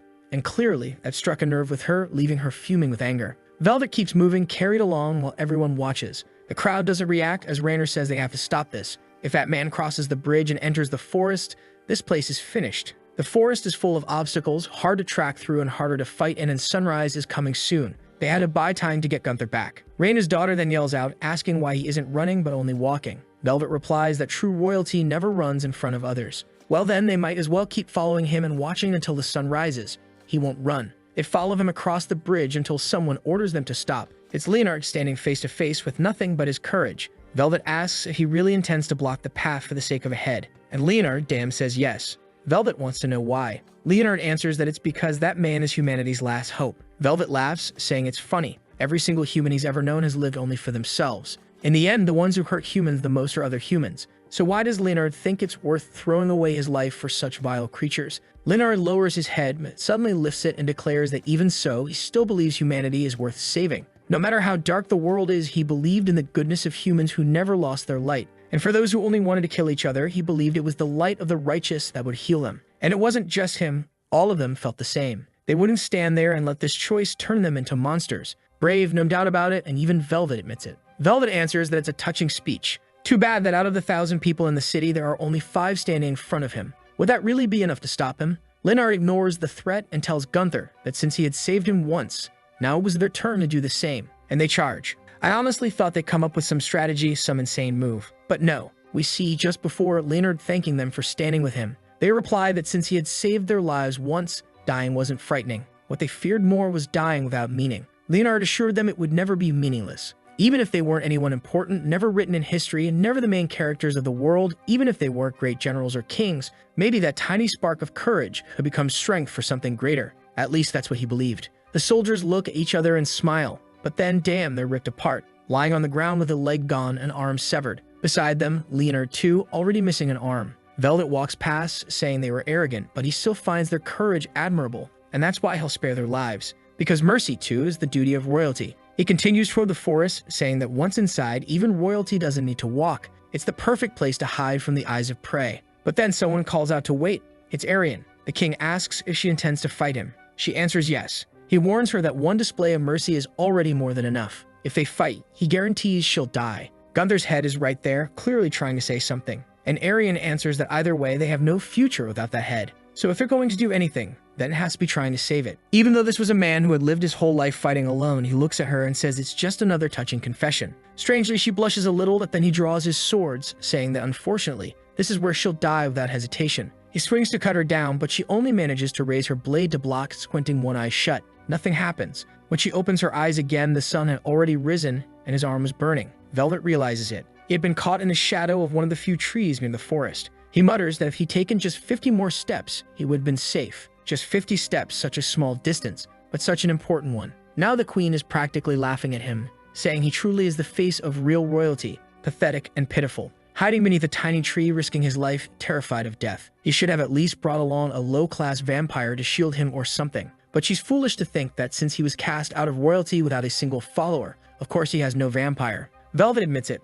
When her father exiled him, he was sent to an island and had no one at his side. So, what will they do now? The queen says it's time to bring an end to a member of the royal family. Maybe she should chop down part of that tree or set the whole thing on fire. Velvet replies that destroying the tree to burn him in the sun isn't something honorable royalty would do. He never killed needlessly, and if he wanted to run, he could have easily escaped. But everything he does is to uphold the true honor of being royalty. That's why being trapped under this tree is part of the process, defending his honor. For her to take advantage of that weakness to kill him in such a cowardly way would be unthinkable for a descendant of the royal line. Arian calls it sophistry, an argument crafted to give the illusion of truth. I'm super intelligent, I definitely didn't just read that on Google. She says it because this man is trapped in the shadows only thanks to the sacrifice of the knights. They should cut that tree down now to finish him, not ignore the honor and sacrifice of everyone who gave their lives. Velvet then declares that, as royalty, he'll make an honorable suggestion. Arian keeps calling for Her Majesty while he wants to know if she'll listen. Strangely, the queen glances to the side, looks back at him, and her expression shifts.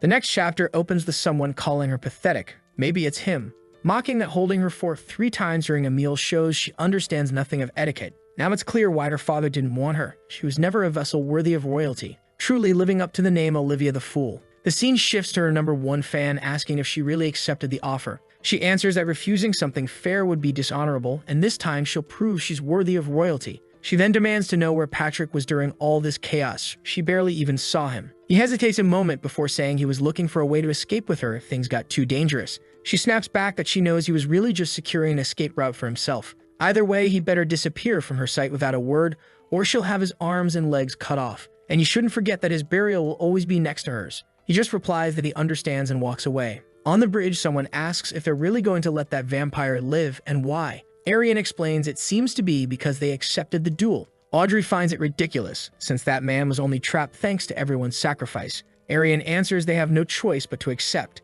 The bald one then asks what duel they're even talking about. The scene shifts back to the tree, where a man raises his arms and declares that he is the true warrior among warriors. He's John Bayer from the Bayer family, and he was there as the great queen's representative, ready to finish Velvet with his fists. That's when Arian explains it's an honorable fist duel. Basically, the two of them will stand face to face, trading 1 punch at a time. Whoever takes a punch and then moves a single step afterward loses. Audrey gets it. The whole point is to keep beating each other until one of them collapses. What she thinks is ridiculous is that everyone's risking their lives fighting here, only for such a stupid contest to decide humanity's future. Raynor says it doesn't matter. The goal is to get Gunther's head back, and that's what's most important. Normally in this kind of duel, you send 4 representatives, but since Velvet's alone, obviously he's doing every fight himself. The bald one is optimistic, saying that since they can use 4 people, they still have a chance. All they need is to force him to take a step. Bayer is psyching himself up, telling himself it's possible he can win. Since they've accepted the duel, all he has to do is make this guy take 1 single step. No matter how strong a vampire is, the face has no defense. If he lands the first hit, this guy will collapse. Then he'll win the duel, earn an even better title, and maybe even aim for the position of emperor. Honor and money were right there within reach. The announcer declares that both have accepted the duel. You can avoid a punch out of fear, but if you lose your balance and take a step, you're instantly considered the loser. Then he announces that the one who accepted the duel's challenge, Baron, gets the first strike. Bayer shouts, saying this punch is for fame and honor, and slams it into the vampire's head. The crowd cheers, saying it was strong enough. And yeah, it really did shake Velvet's face, who admits the punch was strong. But the announcer clarifies Velvet didn't move, didn't retreat. So now it's his turn. Bayer tries to say something, but then, bang, he takes a cannon of punch to the head and is sent spinning away. Instantly, Velvet is declared the winner, while everyone wonders if Bayer just died. Patrick looks hesitant, while the queen says she wasn't expecting much anyway. He just has to win once. The next challengers are the ones who've already won duels like this, so she's eager to see what happens next. The second son of the Brune family, Nicolas Brune, steps forward, a massive guy. Where the hell was this legend when the monster invaded? Or when that vampire woman was slaughtering everyone? Even Velvet admits this one actually looks stronger, while Nicolas thinks this fight isn't about strength. He has to land a vital blow, create panic, and then it'll be easy to make Velvet move. And the best vital spot at the start of the fight is the temple. The vampire really reels when he gets hit, his head twisted sideways. Audrey looks excited, but the chapter cuts right there. Then the referee goes to call Nicolas the winner, until they see that even though Velvet's body contorted, he didn't move a single step. Nicolas insists it doesn't make sense. His whole back shifted, but the announcer says he didn't move a foot, so there's no issue. Nicolas starts to protest, and then, bam, he's sent flying too, smashed into the ground. Another one gone, and the crowd wonders if he's dead as well. Then the third representative steps up, Joseph Rambler, and suddenly it hits me. Could the last duel actually be Rainer's daughter? She's tall, jacked, built for it. Joseph says the most important thing in a duel like this is knowing your opponent. He studied the patterns, the habits, and now he's sure he knows how to win. A crucial weakness in Velvet's fighting style had been revealed. He grins, saying he'll show it. Except, yeah, he's already been blasted away too. We didn't even see the punch he threw. Audrey complains that it doesn't make any sense, that everyone's lives in the city are being gambled away like this. Arian quietly adds that now all they can do is pray the last representative makes the difference. She asks who it's going to be, and Velvet immediately questions why it would be Gunther. His head is his possession. He can't just hand that over. The queen replies that she never said she would use the head. She never once mentioned not using Gunther himself. And since all Velvet has is the head and not the body, clearly the body counts as a bigger piece of Gunther, so it can be used. Besides, as she swore in the name of royalty, if he wins the duel, he keeps the head. Or is he scared of running away from this fight in a dishonorable way? Looks like Gunther's gotten his head back, wondering what the hell this so-called duel of honor is supposed to be, and he can't understand why that bastard even let him go. Oh right, probably the vampire had been covering his ears the whole time. From the background, the queen declares that this is a fight of honor, something someone like him, who lives such a meaningless life, could never understand. He just answers that he doesn't care to understand it anyway. The queen then says that if he wins this duel, she won't execute the bald one. Of course, he'd have to win it honorably. Audrey thanks her, and the queen simply orders them to prepare. The duel would take place the moment the sun began to set. Soon after, Gunther is testing out his new arm, asking what this strange sensation is. Arian explains that this arm is designed 100% for trunk rotation, transferring force into a punch, but you should be careful because it was built in a rush and can break easily. And the colors are a little off, because those are the arms of knights who were cut down when Velvet crossed the bridge. The protagonist feels uneasy, saying it's strange having pieces of each of him like that. But she tells him it's actually incredible. After all, he himself said the most important thing was to keep living. He should be used to it by now. His body from the very beginning, all its parts, was built through the deaths and sacrifices of others. Hearing that, Gunther calms down and looks motivated again. And now they're standing face to face as the announcer declares the final duel of honor. Velvet, off to the side, is thinking hard. He hadn't expected to be in this situation, but he knew stupid Olivia would try something like this. Everything up until now had been within his expectations. On top of that, some of his many arms were gripping the bones of his lower leg, meaning that even if his whole body were thrown back, his leg would remain planted. Basically, it was impossible for him to lose. Some would call it cowardice, but all he had to do now was keep going and watch these fools fall.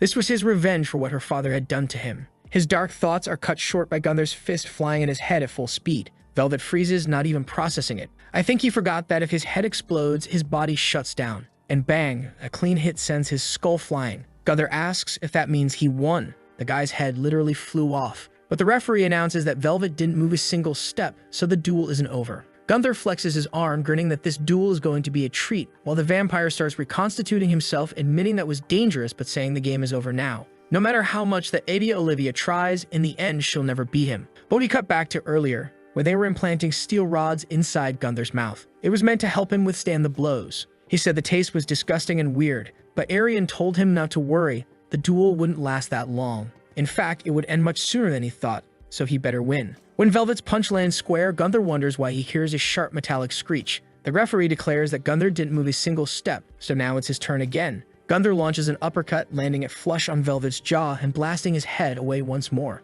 The vampire twitches slightly, but still doesn't move from his spot. Velvet reforms himself, snarling that Gunther is a bastard and smashes him with a punch. Patrick asks the queen if she truly believes Gunther can win, and she looks uncertain. Velvet's head goes flying again, and he almost takes a step back. He realizes this is getting dangerous. This weird knight was far stronger than he imagined, his whole body shoved back from just a punch to the head. Velvet tries to find the right angle to land his own hits, but strangely, it feels like no real damage is being done. The word defeat drifts through his mind. As true royalty, he could not lose to this filthy woman, unworthy of any title. With a twisted expression, he shouts for everyone to stop laughing. He was the only vessel worthy of becoming king. Only him, the one truly worthy of that position. Gunther, meanwhile, is chewing on the steel rods in his mouth, muttering that he doesn't care. Velvet spirals deeper into madness, ranting that that woman's father stole everything from him. And as if that weren't enough, he even severed his arms, keeping him from ever trying again. Gunther just says the guy's family is completely insane. Velvet reconstructs another arm, declaring he'll prove that fakes never win, and goes for another punch. But this time, Gunther dodges. Velvet is left stunned, and Gunther counters with a strike straight to his chest. Everyone gasps. The queen is speechless as Velvet is hurled away. He scrambles up, screaming that the bastard dodged and threw away all his honor. Gunther shoots back that if Velvet is fighting the whole mess of limbs strapped to his back, what right does he have to talk about honor? Besides, he only went along with this because of the bald one, but now he's tired of it. Velvet tries to restore his arm, but realizes he can't. Just like Gunther had done with Evelyn in the circle, he had damaged Velvet's heart, making full regeneration impossible. In that moment, Gunther grabs him by the neck in memory and says the real fight is about to begin. But again, Velvet insists that in the name of his noble family, he has another proposal.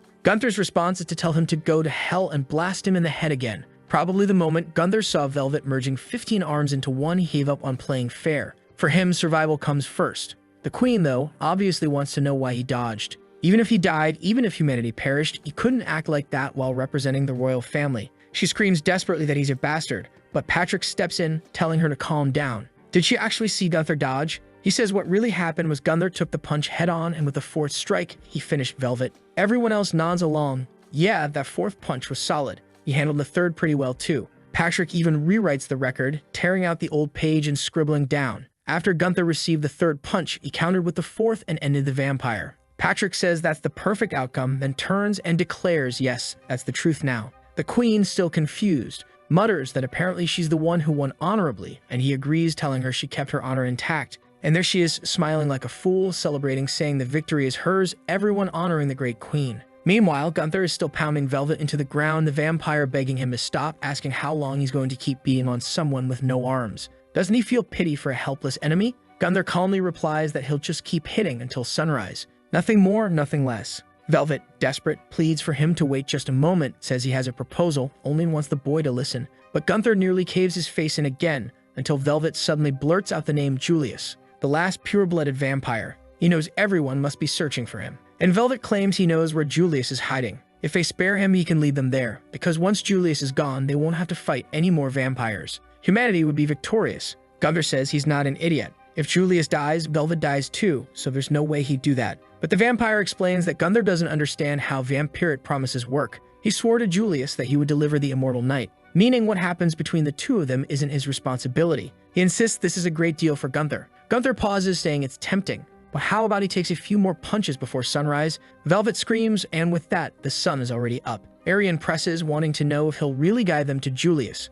Bound in chains, Velvet says yes, but in truth, his plan is to lead the immortal knight straight to Julius. The only thing he asks is to be treated as the last surviving royal. They should remove all the chains and shackles, because it's dishonorable. The protagonist scoffs, saying this bastard dares talk about honor after everything he's done. Sounds like he's begging for another beating. Velvet flinches when he sees the fist raised, then decides to shut his mouth. Arian says he can't be trusted after all. If Julius dies, Velvet dies too, so that promise doesn't even make sense. What she really wants to know is, if Velvet didn't want to destroy humanity, why did he become a vampire? Twisting his face strangely, he calls her a very curious girl. But it's a shame the royals always kept so many secrets. Gunther just raises his arm, saying he's clearly playing word games and deserves another hit. Velvet tells him to stop with the threats, insisting all he wants is to be spared in exchange for taking them to Julius. That's the deal. Later, walking through the corridors, Arian says it would be a huge advantage to know where Julius is and take him down. The only problem is, before that, there's a lot to prepare. And just then, her nose starts bleeding.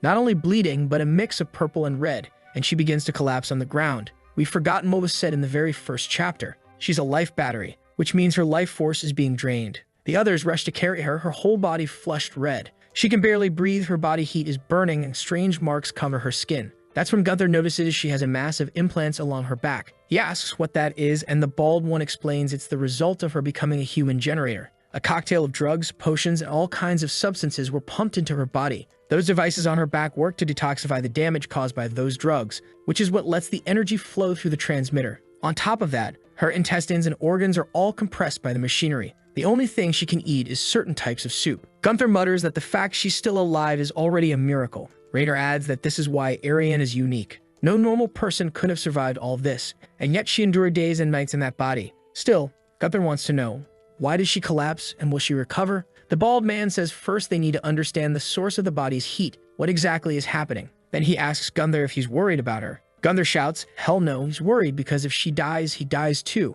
The bald one realizes immediately he doesn't actually care about her. One of the plague doctors then reports her pulse has finally returned to normal, but they still don't know the cause of the collapse, and all they can do is wait and see. Meanwhile, Gunther is there, hooked up, saying there's a problem. He knows she's unconscious, but the bar on her arm isn't rising. The bald one tells him he should be ashamed of connecting to someone who's unconscious. Gunther snaps back that there's no way. What if she just dies out of nowhere? That's when the bald man explains that, just like him, she has to be running at high efficiency to make the transmission work. The worse her body gets, the weaker the output becomes until eventually it shuts down completely. The protagonist asks if there's no way for him to charge himself, and the bald man admits, yeah, for now there isn't. The only advantage is that the bar isn't dropping, which means Gunther will have to stay 100% connected to her just to stay alive. But the bald man warns he's not even sure if that's possible. If her condition worsens even a little and he keeps draining power, the battery might still fall to zero even while connected. Gunther mutters, this is a worse death than fighting vampires. The bald one agrees, saying since Gunther can't leave, he might as well stay and watch over her while everyone else mobilizes to find another solution. Gunther has no choice. He's stuck at her side, just watching. Every moment the counter on his arm showed less than an hour of life. He notices her groaning, drenched in sweat. Clearly, she's in unbearable pain. They tell him to use a cloth to wipe her sweat, but he complains it's a hassle. Still, he notices her face. So small. Her nose, her mouth, even her hands were tiny. And yet she endured the agony of having her organs twisted and her entire body modified. He just can't understand why she's going through all this. Just then, Audrey opens the door with more water and sees Gunther holding Arian's hand. She apologizes for interrupting a romantic moment. He shouts that he was only wiping sweat. Audrey tells him to enjoy his time and closes the door out of nowhere. Desperate, he yells for her to come back. But night falls and he's still there wiping away the sweat. He wonders aloud if she, who always acted so tough like nothing ever bothered her, is really just going to pass out beside him like this. He sits there staring at her as the hours slip by. And then he remembers her words, that she hoped to see him tomorrow. Gunther grows sentimental, clasps his hands together, stares at her, and admits that out of everyone, she's the only one he wanted to see tomorrow too. But then the sun rises and he panics. He's prayed, he's wiped her sweat all night, but she still hasn't woken up. Worse yet, even connected. The timer on his arm is dropping. Raynor steps in, saying they can't waste any more time. They'll have to go with the last option. Gunther demands an explanation, and Raynor tells him Arian's human generator can no longer function. Before it shuts down completely, they'll mobilize everyone to create a new one. She's carried off while people warn to handle her carefully. Gunther follows close behind until they stop at a gravestone covered in names. He asks what it is. Raynor explains it's the list of everyone who sacrificed themselves trying to become a generator and failed. Gunther curses, saying it's disgraceful that so many people died only to have their names carved in a forgotten place. The bald man explains that not everyone trusted the plan. At that moment, two plague doctors enter, announcing the test is ready and the candidate prepared. Gunther immediately protests, saying with just one, it's impossible. There's no way it'll work. But Raynor says they don't have enough materials. There's only enough to try with one person. Gunther frowns, saying it's suspicious that only one person volunteered. Who's the idiot this time? And sure enough, from the start of the speech, Gunther already knows. Raynor admits that all his life he's been indecisive, just like when he couldn't kill that vampire. Time and again, he made the wrong choices because he never had the resolve, and he's tired of running away like that. He wants to protect Audrey, so this time he'll do what has to be done. He's the one who'll become the human generator to save Gunther. And it looks like our boy only agreed because the bald one was already prepared, saying that creating a human generator doesn't take that long. Even if it doesn't work 100%, the moment everything is installed, he might still be able to draw out some energy. Gunther asks what happens if it doesn't work at all. Raynor just tells him not to worry, everything will turn out fine. The doctors take him away, saying the operation is about to restart. As he's let off, Raynor asks Gunther to please keep all this a secret from Audrey. Next scene, his veins and fingernails are turning blue and he's scratching at himself, writhing in agony on the table. Gunther demands to know what's happening and the others explain it's an absolute success. The first operation worked and now they'll move on to the second. Gunther mutters, well, good. It's not over yet. He asks the bald man how it feels to be a blue bald man. Raynor replies it's terrible. At least the first phase only had a 50% success rate, and since he's still alive, that counts as a good result. The protagonist praises him,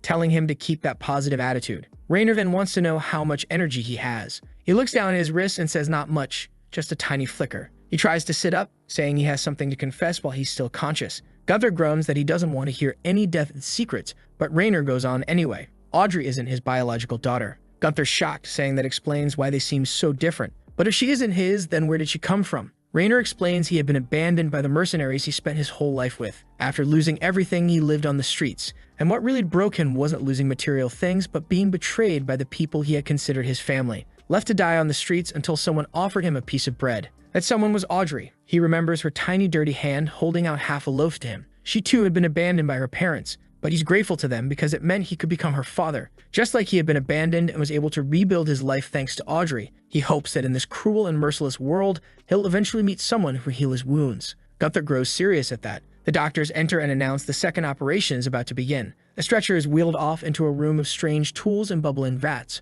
while Rainer screams in agony. From a distance, Audrey stands by a window, as if she feels something. Gunther, still linked to Arian, says in this world nothing is more valuable than staying alive. His energy runs out and he powers down. And then, oh no, the scene shifts to the gravestone. Someone comes and carves in a new name, Rainer. Fall gaze, 5 hours and 4 minutes. That's how long he lasted as a human battery. Officially recorded as a failure, but he still managed to provide power for 12 days. Some called it a miracle. Others said it was sheer willpower. And on the 11th night, another miracle happened. Arian suddenly awoke from her deep coma. She was severely weakened, but by the next day she was able to function again as a generator. The moment Rainer saw her standing, his own health collapsed even faster. Maybe he was relieved then. Finally, lying in bed, he tells his daughter he never imagined living could be so painful. But even so, in this cruel and merciless world, she had come to him and become his light. He thanks his daughter, who is smiling at him, and memories flood his mind. The little campfire, her words, her wiping his bald head, them dancing. And at last he tells her she was always far too beautiful. Then he dies. Here comes the worst part of all. Audrey didn't even cry when she saw him die. She said it had been his choice, and in the end it was thanks to her father that Gunther had stayed alive until Arian woke up. She said she would have done the same. But of course, later that night in the house, they heard her crying. Next day, Gunther is beside Arian, asking if tomorrow they'll finally set out to kill Julius. A lot had been happening. She answers yes. They're out of time, and Velvet warned it would take several weeks to reach him. Gunther comments that finally everything's about to end, but she seems strangely calm. Not only had she nearly died, but the bald one had died as well. She closes the book in her hand and says she would never have started any of this if she hadn't been prepared. Gunther nods, saying he understands. Still, it's good to see your face again. He just warns her not to go collapsing out of nowhere again. She laughs, and a little later he's lying in bed, while she sits quietly at his side, watching the door. Someone was about to enter, but suddenly Gunther already has his sword at their throat, demanding to know why the Queen's lackey was here at this hour. The man chuckles that Gunther really is a tough one, but tells him not to worry. He isn't there on the Queen's orders. He came to offer in his condolences and to say he too owed much to Captain Rainer. Gunther glares, pointing out he acts very differently when he's near the Queen. The man answers that people are defined by the positions they're put in, and he'll take that as a compliment. He heard they're leaving tomorrow, but before Gunther goes, there's someone who desperately wants to see him. Gunther says he'll wake Arian so they can go together, but the man says no one else can come. Gunther explains about the timer, that he needs to stay close to her so his battery doesn't drain.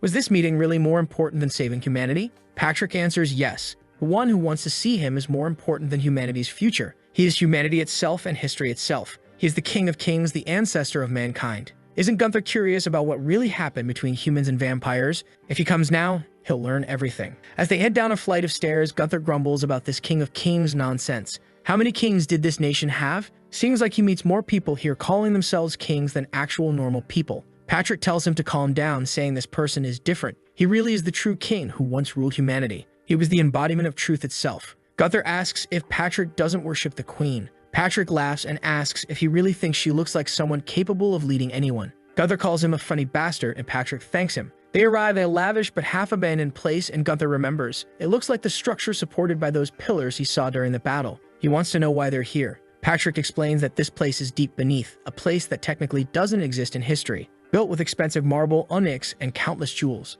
The air circulation was so perfect no one would notice it was underground. They even had fresh water. There were enough rooms for hundreds of servants to live. In truth, the entire city known as Bahal was built to serve this place. Gunther demands to know what exactly this place is. Patrick explains that it was where the kings of the past would go before death, a place where they could live eternal lives. It was called the Paradise of Kings. Gunther still doesn't get it, saying none of this makes sense, but Patrick just tells him to keep going. They move through more corridors, and Gunther sees strange paintings, scenes that look like vampire transformations, until finally in one of the rooms he comes face to face with a guillotine, a huge blade fixed in place, and Patrick says Julius belonged to this place. Gunther asks if that's the pure-blood vampire, and Patrick explains yes, a being that survives only on pure human blood, burned by sunlight and killed only if the heart is destroyed. For vampires, blood was the source of strength and power. But pure-blood vampires were creatures that had existed since the very beginning, and they didn't even need to drink blood. They could live eternally consuming anything. Noble, wondrous beings that until then existed only in mythology.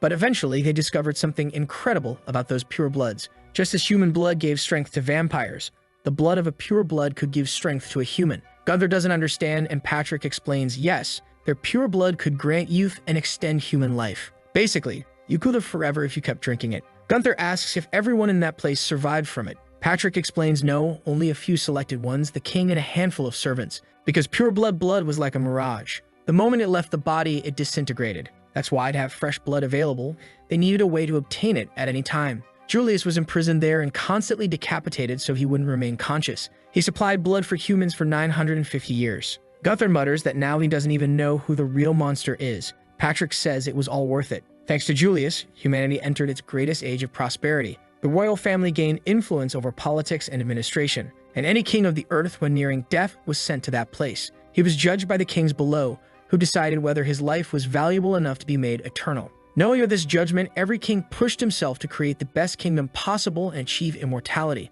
The one who created this process was Hound, the very first of all kings. Gunther scoffs, saying first of all that royal family lost their minds. Second, someone really screwed up since clearly their plan didn't last forever. He wants to know what happened. Patrick explains it was 41 years ago when a human granted Julius freedom and escaped with him. Gunther praises, finally a human with a conscience. But Patrick shakes his head, saying it doesn't make sense. Conscience? That's exactly what he didn't have. Just imagine the suffering unleashed because of the freedom he gave that vampire. Of course, the moment Julius was gone, that underground city began to collapse. The source of eternal life was cut off, and the people there aged decades all at once. They all died grotesque deaths, one after another. It started with the first king, and soon after the second, called Praus, also died. But the last hope of all, the one who had devoted thousands of years to humanity, the true king of kings, was still alive. And now it was time for Gunther to come face to face with the very history of humanity itself. Inside a room packed with books, someone says they've been watching him for a long time. Born from death, endlessly yearning for life.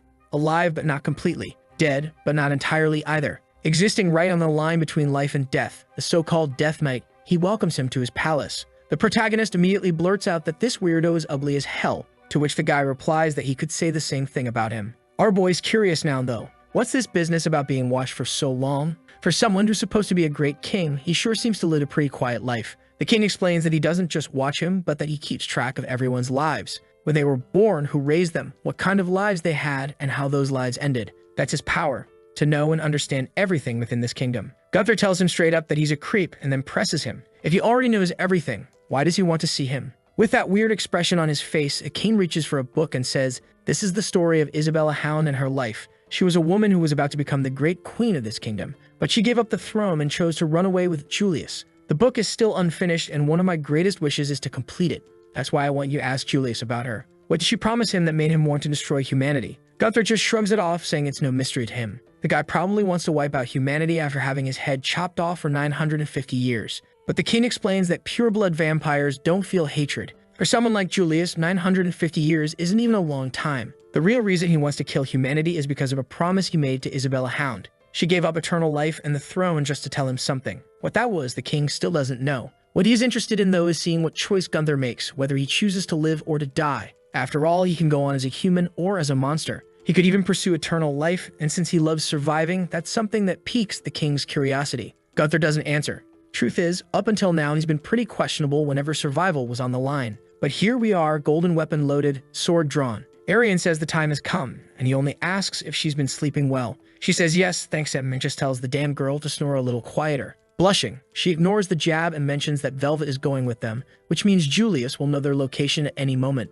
Gunther sees that as a double-edged sword. Arian also points out that the moment they leave this castle, every monster out there will start hunting them down. Risky, sure, but better than turning this whole place into a battlefield while they're still inside. And with that, they're already on the bridge when someone calls out to Gunther. It's Audrey, apparently enjoying them too. She's all cheerful, dead giveaway she's gonna die. He notes that she cut her hair and she says she just wanted a little change. To him, it looks exactly the same, but whatever. Funny enough for someone who usually doesn't care about others, our protagonist paying a lot of attention. He asks how Velvet is, and she explains that obviously he's been avoiding her at the manor. When he goes to check, the guy's shouting, claiming he's crazy for treating royalty like that. But Gunther just shows his fist, and the man immediately shuts up. The doctors then say it's time to leave. The carriage starts moving forward while Gunther remembers the king's words: live, die, stay a monster, or chase immortality. He was curious about all of it. With a small chuckle, he presses on, while from one of the faraway towers, the queen watches before turning away. At the same time, Julius is calmly waiting at his home, still as ever,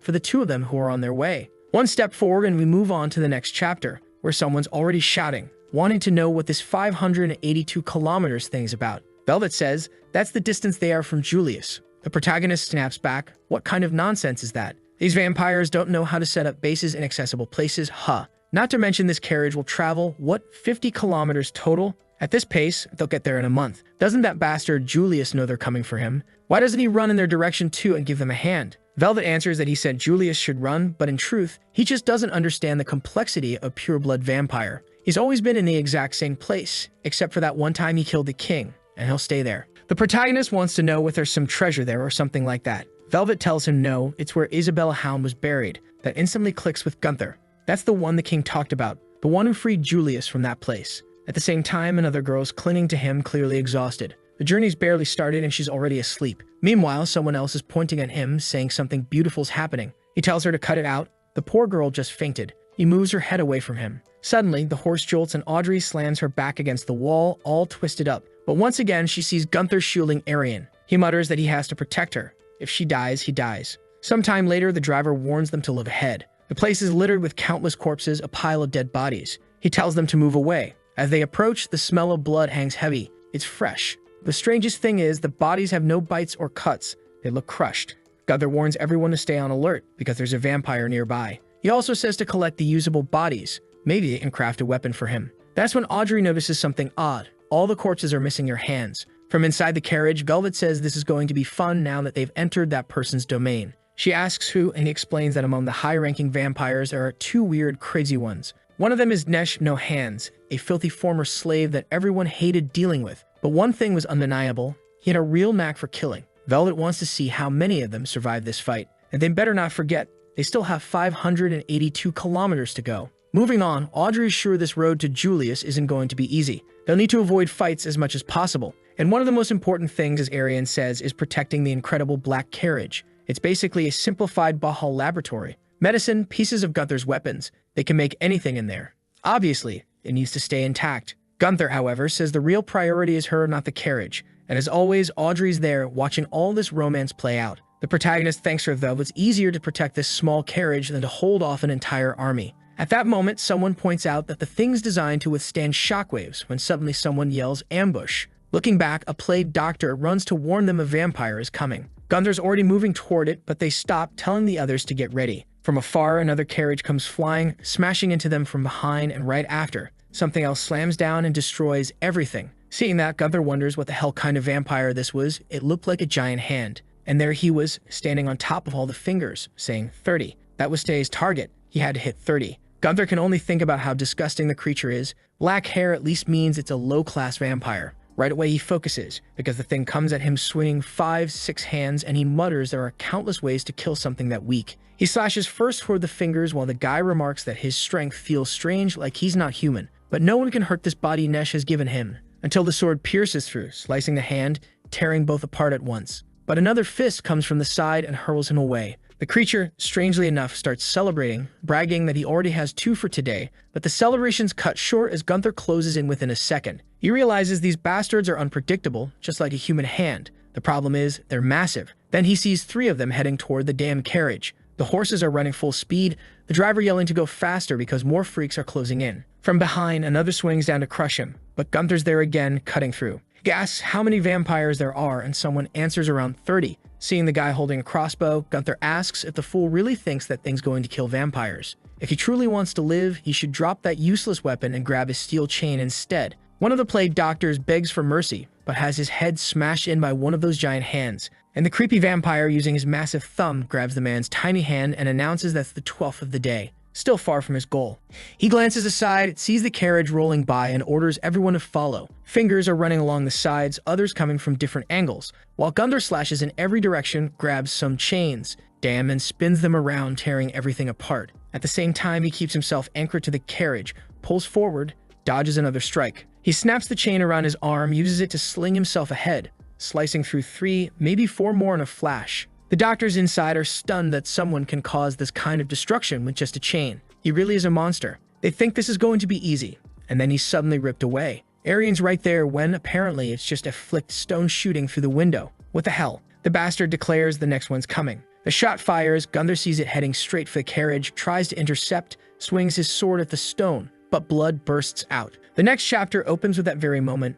His slash failed, and damn, the horses were shredded in half. As the first collapsed, the others tripped, forcing the carriage to a stop. He quickly asks if everyone inside is okay, and they say yes. Problem is, obviously, the horses are gone, so they're screwed. Another shot nearly hits Gunther as he dodges aside, spotting the bastards up in the mountains. The group's trying to raise the horses again, but he knows there's no time. The only option is to send the whole thing rolling down the slope. People inside are yelling, demanding to know what he thinks he's doing, asking if he's about to throw them all off the mountain. He just says yes and tells them to hold on. Then he himself shoves hard, jumps on top, and they go crashing down full speed. Poor Arian's drooling everywhere, while he mutters this ride is way faster than he expected. The real problem? A huge boulder lies ahead. One doctor shouts that they're all going to die. Gunther tells him to calm down, tilts to the side, slams his foot down to steer. They barely miss it, scraping the edge, but then the whole thing rides up the mountainside, and everyone screams in panic. That's when Audrey spots a bridge just off to the side. The idea is obvious. Cross that damn thing and cut off the vampire's path before they can catch up. The problem was, they were flying down toward the cliff at full speed, and nobody was going to survive that. Arian, of course, screams his name again, begging him to stop this, while our boy goes full Spider-Man, pulling on the chains trying to stop the runaway ride. Obviously, there's no way he's actually going to pull that off. Everyone was about to die, right? Although, knowing this story, it really does like killing people off. But somehow, they stop right at the very edge. Barely. So there he is hauling everyone back up with chains. I was about to say everybody inside was just being lazy, but no. They're all on the back helping out. That's when one of the doctors warns them that the damn little hands are rushing in, desperate, at least 2 fingers worth charging. At least they managed to cross before the fight kicks off, and now it's time to bring the bridge down. Gunther rushes forward, slams his blade into one pillar, then another, but somehow the bridge holds. The pillars must be anchored deep into the ground. Arian yells for him to smash the earth along with it. The problem is he's running out of energy, and this was going to have to be settled with one last punch. He stretches his arm, the creatures are charging across the bridge, and he slams down into the ground. The whole thing collapses, the cursed little hands tumble into the water, carried away by the current. Arian calls out to him immediately, but he insists there's no way in hell he's dying here, and then he passes out. Meanwhile, the remaining hands crawl out of the forest, and the ones made from that special blood are burned away, leaving only the one controlling them. They retreat to a cave, carrying a few severed fists, and report directly to Lord Nesh. He says it was decent work, but why does it look like nobody hit their quota today? And yeah, we can already tell what this is. He's a filthy ex-slave who had his hands cut off. There's no way it wasn't something unfair and cruel. Now he wants an army of hands to get his revenge. The underling apologizes, explaining that some half-monster knight got in the way, they lost plenty of comrades, and couldn't reach the target. Nesh demands to know what nonsense this is. How could they fail with the perfect bodies they've been given? For not reaching the goal, every one of them would pay with their lives. The vampire begs for forgiveness, while Nesh declares he'll take all their hearts. The poor fools in the back are sobbing, promising they'll double the quota next time. But suddenly, Nesh starts muttering, saying something about the fist. I have no idea what he means, but he asks if the guy is certain. The man swears he saw it. Nesh thanks him and says that this time they'll be spared. Everyone drops to their knees, overjoyed to live another day, drooling in their madness. Nesh asks what the mission will be next time. He stares at a single hand, and his expression changes. He declares, 10,000. Apparently the hand itself passes the mission. I don't really get it. But eventually, his story ties everything together. At least it never leaves loose ends. Back with the carriages, the group is moving along the edge of the forest. The protagonist gives Velvet a smack, asking if he's okay. Velvet just answers that there are still 578 kilometers left. At this rate, unless they fall into some portal, it's never going to happen. After that whole mountain descent at breakneck speed, they'd only covered 4 kilometers. Arian is at least thankful they protected the carriage, but Velvet from inside says he doubts it. At this pace, they won't even make 100 kilometers. They have to push themselves far harder if the Death Knight's head is going to stay calm. He's laughing like some deranged psycho, while Gunther admits it's annoying, but the bastards tell him the truth. At this rate, there's no chance they'll survive 100 kilometers. The horses are the biggest problem. They're incredibly vulnerable and get killed too easily. And that's when Audrey offers the strangest thing. They've got plenty of corpses, so why the hell do they want to make a horse? Okay, not building one from scratch, right? Looks like they want to turn Gunther into a horse, and he's definitely not thrilled about it. Strangely enough, Arian admits it's true. Turning him into a big stallion would make things way easier. The problem, obviously, is how long it takes to pull that off. Audrey chimes in, telling him to relax, she'll handle it quick. Seriously though, nobody's gonna ask the poor guy if he even wants to become a horse. The poor bastard's about to be turned into some centaur-looking mess while they crawl along at 5 kilometers an hour. Meanwhile, the cursed little hands are charging in, desperate to find that guy and hit their quota. They're about to clash again, though technically from behind this time since the freaks are closing in from the rear. Gunther's half-modified now with weird stuff sticking into him, steel rods everywhere. He tells Audrey to hurry up, but she insists she's already doing her best, trying to finish as fast as she can. One of the hands suddenly leaps up, screaming for 10,000 fists aimed at Gunther. He glares back, and I don't even know what just happened. Did he block it? Oh, he lifted up a massive horse kick. Unidemon's shocked, asking what the hell that was. The thing gets crushed, stomped flat. Damn, those are some seriously muscular horse legs. The design is insane, and Gunther's actually liking it, saying that with this he feels like he can wipe everything out. Arian's about to tell him to stall for time, but instead she sees him running around like a madman, slashing through everything, demanding to know who's been talking about killing him. He stomps one of the creature's faces in with that giant horse hoof, spins around and almost kills Arian by accident. She yells at him to watch his side. The monsters are already scattering, fleeing in terror. They're screaming that there's a monster here begging for help. Gunther wonders aloud if he really looks that hideous. This whole cursed mess was way too tedious. Time to get back on track. But just as Arian's about to say maybe things will stay calm today, a strange roar echoes out. Nesh is nearby, muttering that 10,000 really is a lot, but they're just making it worse for themselves by trying to run. He turns to one of his followers, asks what the quota is, and then runs an arm straight through him, adding that he'll be taking his heart as a bonus. Gunther wastes no time, he's already on him in a second, sword strike nearly reaching the guy's eye. But before that, we saw him asking Velvet why this freak collects fists. Velvet explained it wasn't anything mystical. It came from a baron in some rural area who forced slaves to work on a peculiar plantation. If he couldn't hit the quota, he'd cut off their hands. Didn't matter if they were children, old, women, men, everyone died back then. Velvet swears that if he'd been king, something like that would have never happened. But Nesh is the kind of twisted person who whispers corruption into children's ears. He stares at that severed hand like he's hearing some eerie voice. Velvet always wondered who that strange hand originally belonged to. And then Gunther's strike, the one that nearly connected, gets stopped by a blade. Nesh sneers that it can't end like that. The slaves aren't here anymore. Then he drives a blow into Gunther's chest, declaring that now it's his turn to settle this. Weird vampire energy starts swirling around his body, transforming him into some grotesque Megazord covered in giant hands. He warns that today he's taking Gunther's hand and his fist. It's time to dance. Gunther fires back boldly that plenty of people have tried to kill him, but none have ever managed it. He's faced far stronger foes and lived through it. He charges forward, sword ready. Nesh simply declares that today will be the boy's first death, slamming a massive fist down toward him. But the next chapter opens with Arian saying that vampire blood almost has a will of its own. Gunther realizes they're like tools with consciousness, and she explains that's why they grow stronger when pain and willpower grow stronger too. Then she asks what kind of pain would cause the greatest suffering for a human. Audrey says probably being burned alive has to be one of the worst. Maybe also having absolutely no hope left in life would be unbearable. And apparently this is back when Raynor was alive, because he says once he heard a scream that didn't sound human at all. It wasn't coming from the throat, it was like it came from deep inside the heart, something animalistic. It came from a mother who had just lost her child in an accident. The three of them fall silent, and he says it made him think again, that maybe the most painful thing for a human is the heart of a parent, one who is forced to watch a child die. Yeah, and of course, Nesh the Handless saw his own child lose their hands and die right in front of him. That kind of thing could really turn anyone into a villain. And now here he is, using every ounce of strength he has to blow apart Gunther's arm. Gunther, of course, realizes it's not going to be that simple. Nesh seems almost disappointed at saying Gunther destroyed the fist,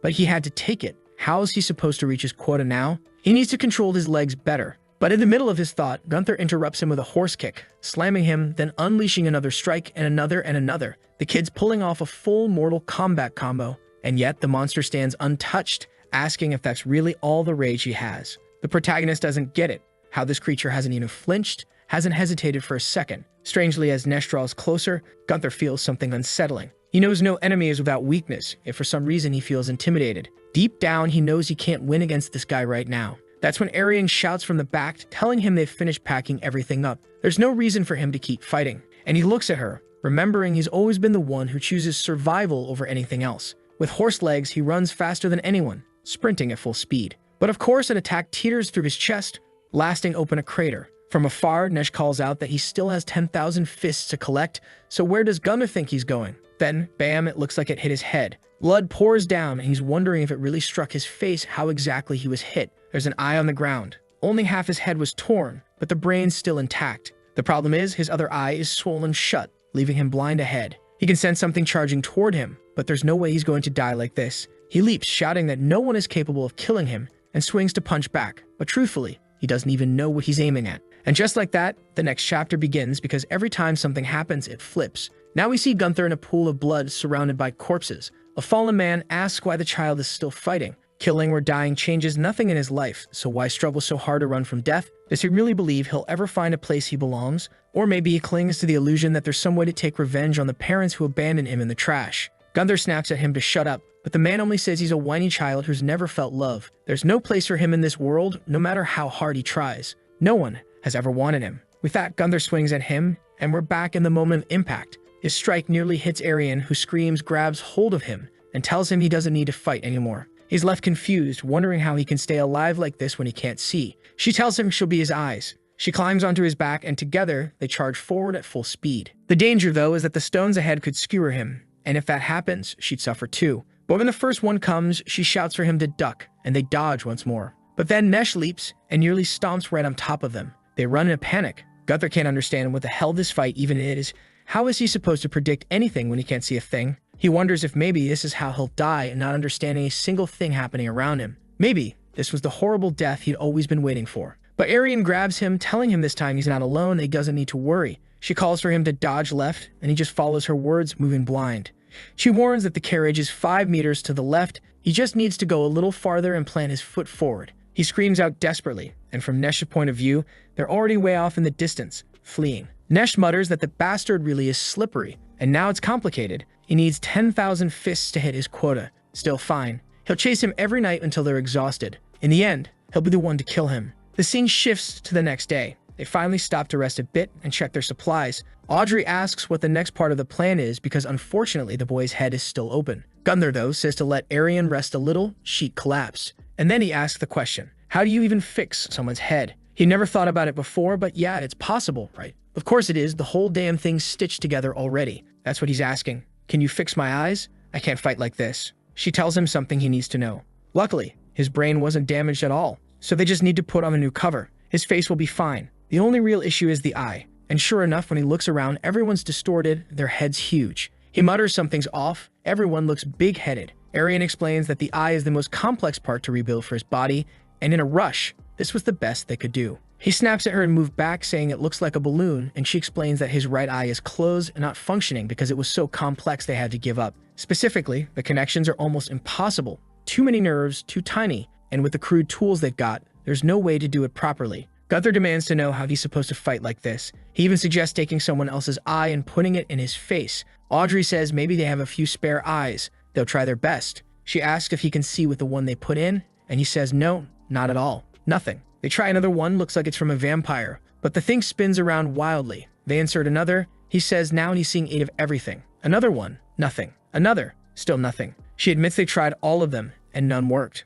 The real problem is, if they keep stalling here, Nesh will catch up. Better to keep moving and try to find a new eye along the way. So they carry on, but even a rabbit hopping across nearly makes him stumble. Stones tumble down beside them, and he panics. Arian explains it's just a small mountainside, rocks falling, nothing to fear. She promises she'll warn him. Still, she can't understand why he looks so shaken. He explains, from the moment he was born, he's been surrounded by people who wanted him dead. He could barely sleep, always afraid of a knife in the back. For someone who spent his whole life alert, watching every place, every moment, losing his vision feels like the entire world wants him dead. And he can still see clear as day the one person who wanted him dead more than anyone else. The one who brought him into this world and the first to wish for his death. He presses a hand to his face and Arian clasped it, telling him to stay calm. His vision will return soon, but until then, he can trust her. She won't let the darkness come near him. She says he can trust her. He answers he'll try. And just like that, look at this romance. I just don't know if I like the romance in this story because I'm sure everyone's going to die and get screwed over. In other words, it's going to be more tragedy than romance. Then Arian mentions there's a river up ahead, and when Gunther dips his hoof in, he pulls back immediately. A little later, they have to jump over some branches and both of them fall flat on their faces right into Manhwa. They keep going through deserts at night, forests by day, and snow, always side by side, hands clasped. Once again, he gets startled and she reassures him. It's just another rabbit. She glances up and says the night sky looks beautiful, like pearls scattered across the Black Sea. He answers that maybe it really is beautiful, while Audrey watches the two of them closely. That's when Audrey calls out to Gunther, saying she has to ask. She can't hold it in any longer. His attitude toward Arian seems to have changed, and sure enough, she was straight for it. Do you like Arian? He stops to think and suddenly lets out a confused yell. Clearly, Gunther doesn't even know what liking someone means. All his life, he's only killed and been killed. He wonders about it while Arian cuts in, telling Audrey to shut up and asking what kind of weird question that is. Out of nowhere, Gunther turns all brooding, saying there's no way to know if he loves someone because he doesn't even understand what love is. Then he clarifies, slashing at the air as he insists they're getting it wrong. He's with Arian because if she dies, he dies. That's the only reason he has to protect her. But if he could keep living without her, he honestly wouldn't care. Audrey looks awkward, standing near one of the doctors, who wants to know why she even asked such a thing. The next scene shifts to Velvet being fed. He says the blood today was delicious, and he's already looking forward to the next meal. Audrey thinks to herself she never imagined this would be one of the problems they'd have to deal with, having to feed this spoiled brat every 2 days. The protagonist mutters it's strange. He thought high-ranking vampires didn't even need blood. And now they're basically dragging along a walking blood bag for this guy. Audrey explains that they need blood while fighting or to recover. Velvet adds that in war, the most important thing is supply. That's why vampires always carried blood packs with them. Audrey finds that odd, that Velvet explains that carrying around a live human was far too risky. You never know what they might do or when they might die. And even if you fed them, sometimes they just drop dead anyway. That's why they came up with a new method, creating a kind of human food box, a supply that could last for quite a while.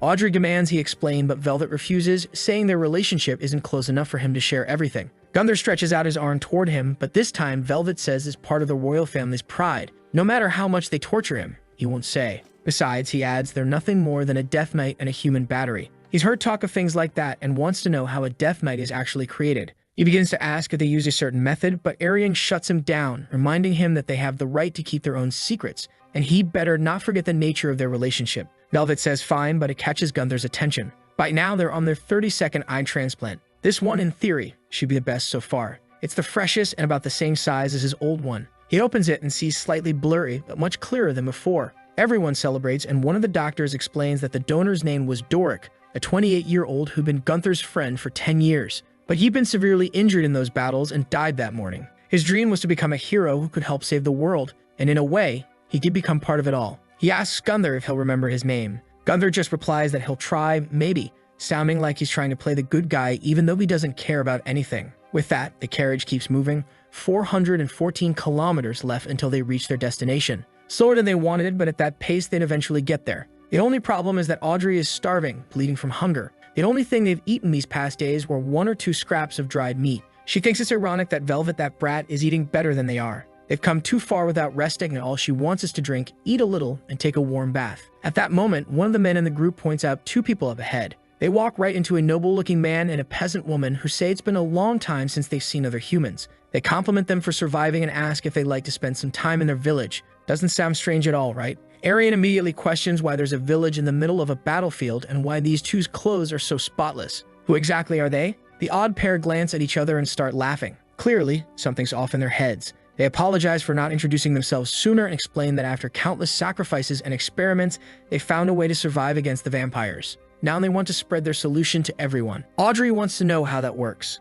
The man tells her to come to the village and there he'll explain everything. They're lucky to have found them, but the camera keeps focusing on their creepy expressions. Thankfully, Gunther immediately says they're talking nonsense. Obviously, it's some trick, and why would they believe that just to invite more problems? Arian agrees and asks who wants to keep moving forward. Naturally, all the soldiers say it's better to keep going straight and not get involved with these strangers. Audrey, however, plays the fool and says they're running out of supplies and will starve before they make it. Yeah, that's a problem. But she's being naive, believing these people who claim they know how to survive against vampires. Now the hungrier members of the group start pointing out that the strangers have clean clothes, look well fed, and everyone's starving. Gunther tells them to just stick to catching rabbits along the way. But they argue, how are so many people supposed to survive on a few rabbits here and there? Then one of them suddenly shouts to get everyone's attention. About a kilometer away, someone was running toward them, dragging a horde of hands, screaming in desperation that it wasn't enough. Gunther instantly says they've wasted too much time already. It's time to run. But another man says Gunther might be able to escape, though not everyone will make it out alive.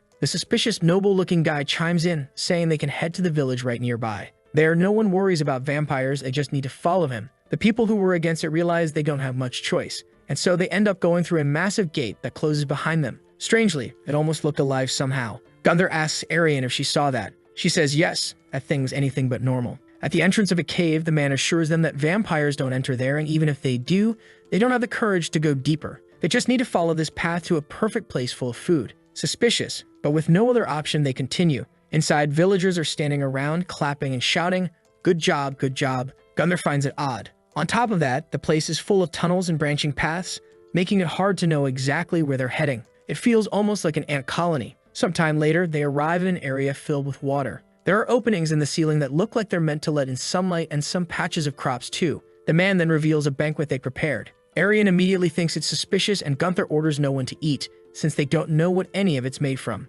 But Audrey has already sat down and started eating. At least the man offering the food eats it as well, reassuring them that everything there is produced right in this place. As they can see, they've got sunlight coming in, water flowing through, they grow basic crops, and even manage to raise small animals. What they need most right now are more workers, so he's thrilled that so many people have arrived. Arian points out that while the place is big, it doesn't seem natural or man-made, and she sees nothing special that would keep vampires out. So why aren't they being invaded? The man closes his eyes and says he understands her reaction. It makes sense. They themselves don't really know why vampires never enter. They just flood here once and found this space they could survive in. It's cozy, almost as if Mother Nature herself is embracing them. Then he points at Gunther, saying he must be the Death Knight he's heard about in rumors. Surely they're on their way to kill a pure-blood vampire. But what are the odds of success? Why risk their lives for that? Why not just stay here and live peacefully? Arian refuses, but asks for supplies. One of the plague doctors at the front asks how the man can be so sure they can stay. Another doctor warns him not to say such things, but the man answers that the whole reason they're following the Death Knight is to kill that vampire so everyone else can live.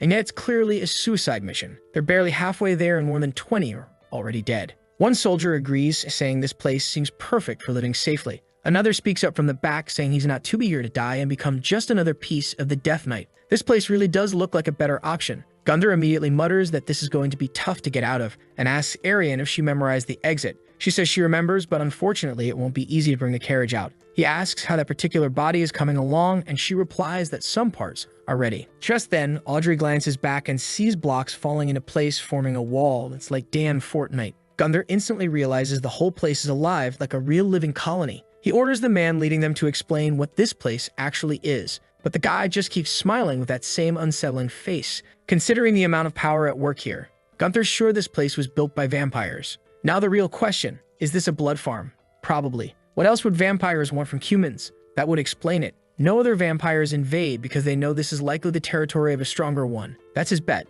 Make yours. The man says there's no need to fight vampires outside. They can live here, join the farm, and be at peace. All they have to do is one small thing for the community. When they ask what, he says it's nothing difficult. Just follow him and they'll learn the secret to staying in this place. Of course, the group is suspicious. Gunther pounds on the carriage, demanding that Bastard explain what this place really is. Velvet asks what he's talking about. He has no idea. They stumbled upon it by chance. Gunther warns him to stop playing dumb or he'll be killed. That's when Velvet says he's tired of hiding. Here it comes. He asks if Gunther remembers when he mentioned that vampires carry little lunchboxes into war. And this here was the place where they manufactured those blood boxes that kept vampires full for a while. Now everyone's staring at this giant spider that looks more like some twisted ant. They're all asking what the hell this is and why a vampire is here. The leader tells them not to be afraid. The vampire hidden there is named Linnell. This whole marvelous place was built out of parts of her body. They protect her and keep her warm with all the love they can give. All they need to do in return is show benevolent love to the queen. The soldiers immediately snap at him to stop joking. The goal of vampires is to wipe out humanity, so why would this one be looking after them? The man calmly says that makes sense, and that's why they chose to live in a symbiotic way. Velvet explains further. She needs the blood of 6 different people, and by draining them all at once and mixing it in her digestive system, she can produce what is essentially their little food boxes. The soldiers watch in disgust as the strange mass drops to the ground and demand to know what it is. The man explains it's a blood orb. That thing can be stored for over 2 months without rotting, and consuming just one means a vampire won't need blood for 3 months. In this place, everyone works hard so that the queen can produce more of these. The knights trembled, demanding to know why they're making food for vampires who will just use that energy to slaughter humans. Now it all makes sense. Why so many vampires outside the walls, even without humans to kill, still had power. The man laughs and asks, so what? He isn't killing anyone by doing this. And even if he were, the only thing that matters is that he himself survives. He doesn't care how many die outside, as long as he's safe. That's all that counts. The knights shout for him to wake up. This won't last forever. The vampire's end goal is to erase the community entirely, and once that happens, he'll be killed too. The leader admits that makes sense, but asks how long it will take for everyone outside to die anyway. 5 years, 10, maybe 100. In the end, he'll already be dead too, but at least he'll have lived a peaceful life. Better to choose now. Stay here with everyone or spend every day begging for life out there. Back at the carriage, the group is saying this place is far too dangerous. Better to be chased by Nesh than trapped here. Right then, they hear screaming. Turning, they see men stumbling and covered in blood, saying it's a shame. They needed more workers, but now everyone is dead. And since the truth has been discovered, obviously no one can leave. What if they bring more people here? Too bad, this is the end for them, because as long as she's inside their queen's belly, they're invincible. Suddenly, the ceiling starts closing in. Audrey comments they're trying to shroud everything in darkness, and someone shouts to light a torch. The soldiers are trembling when the first flame sparks, and the man reassures them it's fine. But in that exact moment, another 5 or 6 come rushing from behind him. The old guy squeezes his eyes shut in terror, then turns to ask what that noise is, only to see Gunther tearing everyone apart. He's laughing, cutting 3, 4 of them down in a single sweep. One stomp crushes another, then he punches one so hard the body explodes against its allies. The enemies throw mashits, trying to blindside him, but Gunther steps forward, blocking everything, telling them he'll show how throwing is really done. He hurls one back, slicing 3, 4 in a single shot. He says it's laughable that they call themselves immortals when they die like idiots. At least now they won't need anyone else to work, since not a single one of them will be left standing. The tribe leader mutters that this is a problem. The Blood Knight is far stronger than they expected. But it wasn't a lie, they really were invincible. The problem was, he seemed to forget that they were inside the queen's body. At that moment, the entire ground began to shift. Audrey pointed out that from the very beginning it was obvious this whole place was alive. Gunther noticed everything around them closing in, constantly regenerating. It wasn't killing him, but it was limiting his movements, and it didn't look like there was any way to break through those walls. He could escape on his own shore, but he wouldn't be able to take anyone else with him. One of the soldiers shouted for everyone to look. The entrance they had come from was closing. Immediately, Gunther dashed forward, declaring that he was taking everyone with him, already dragging the carriages toward the exit. They tried to pick up speed, but the walls shifted, paths closed. Gunther, hauling the carriage at full force, managed to push through first, followed by one more, but the last was trapped behind, its passengers screaming. The others wondered what was happening, while Gunther just barked at Arian to show him the rest of the path. They pressed on as he shouted that he was going full speed. The place kept changing, walls rearranging, but the entrances seemed to remain the same. Then, out of nowhere, a mashite slammed into Gunther's leg. Figures appeared, sneering, asking if he really thought he could escape. They were all part of the queen's body. Dozens of them emerged around her, smiling, chanting that he wasn't leaving. The protagonist spat back that they were a bunch of disgusting freaks. Clearly, none of them were truly alive. The leader said if 2 or 3 blades weren't enough, then how about dozens at once? Steel rained down, stabbing deep into the iron carriage. Inside, the others cried out, desperate to know if Gunther was alive. He'd even caught one blade in his teeth to shield his face, though his body was pinned full of steel. The enemies couldn't believe he'd survived, but at that moment, one of his allies was torn apart. Gunther laughed, growling that they'd regret giving him so much ammunition, and pushed forward,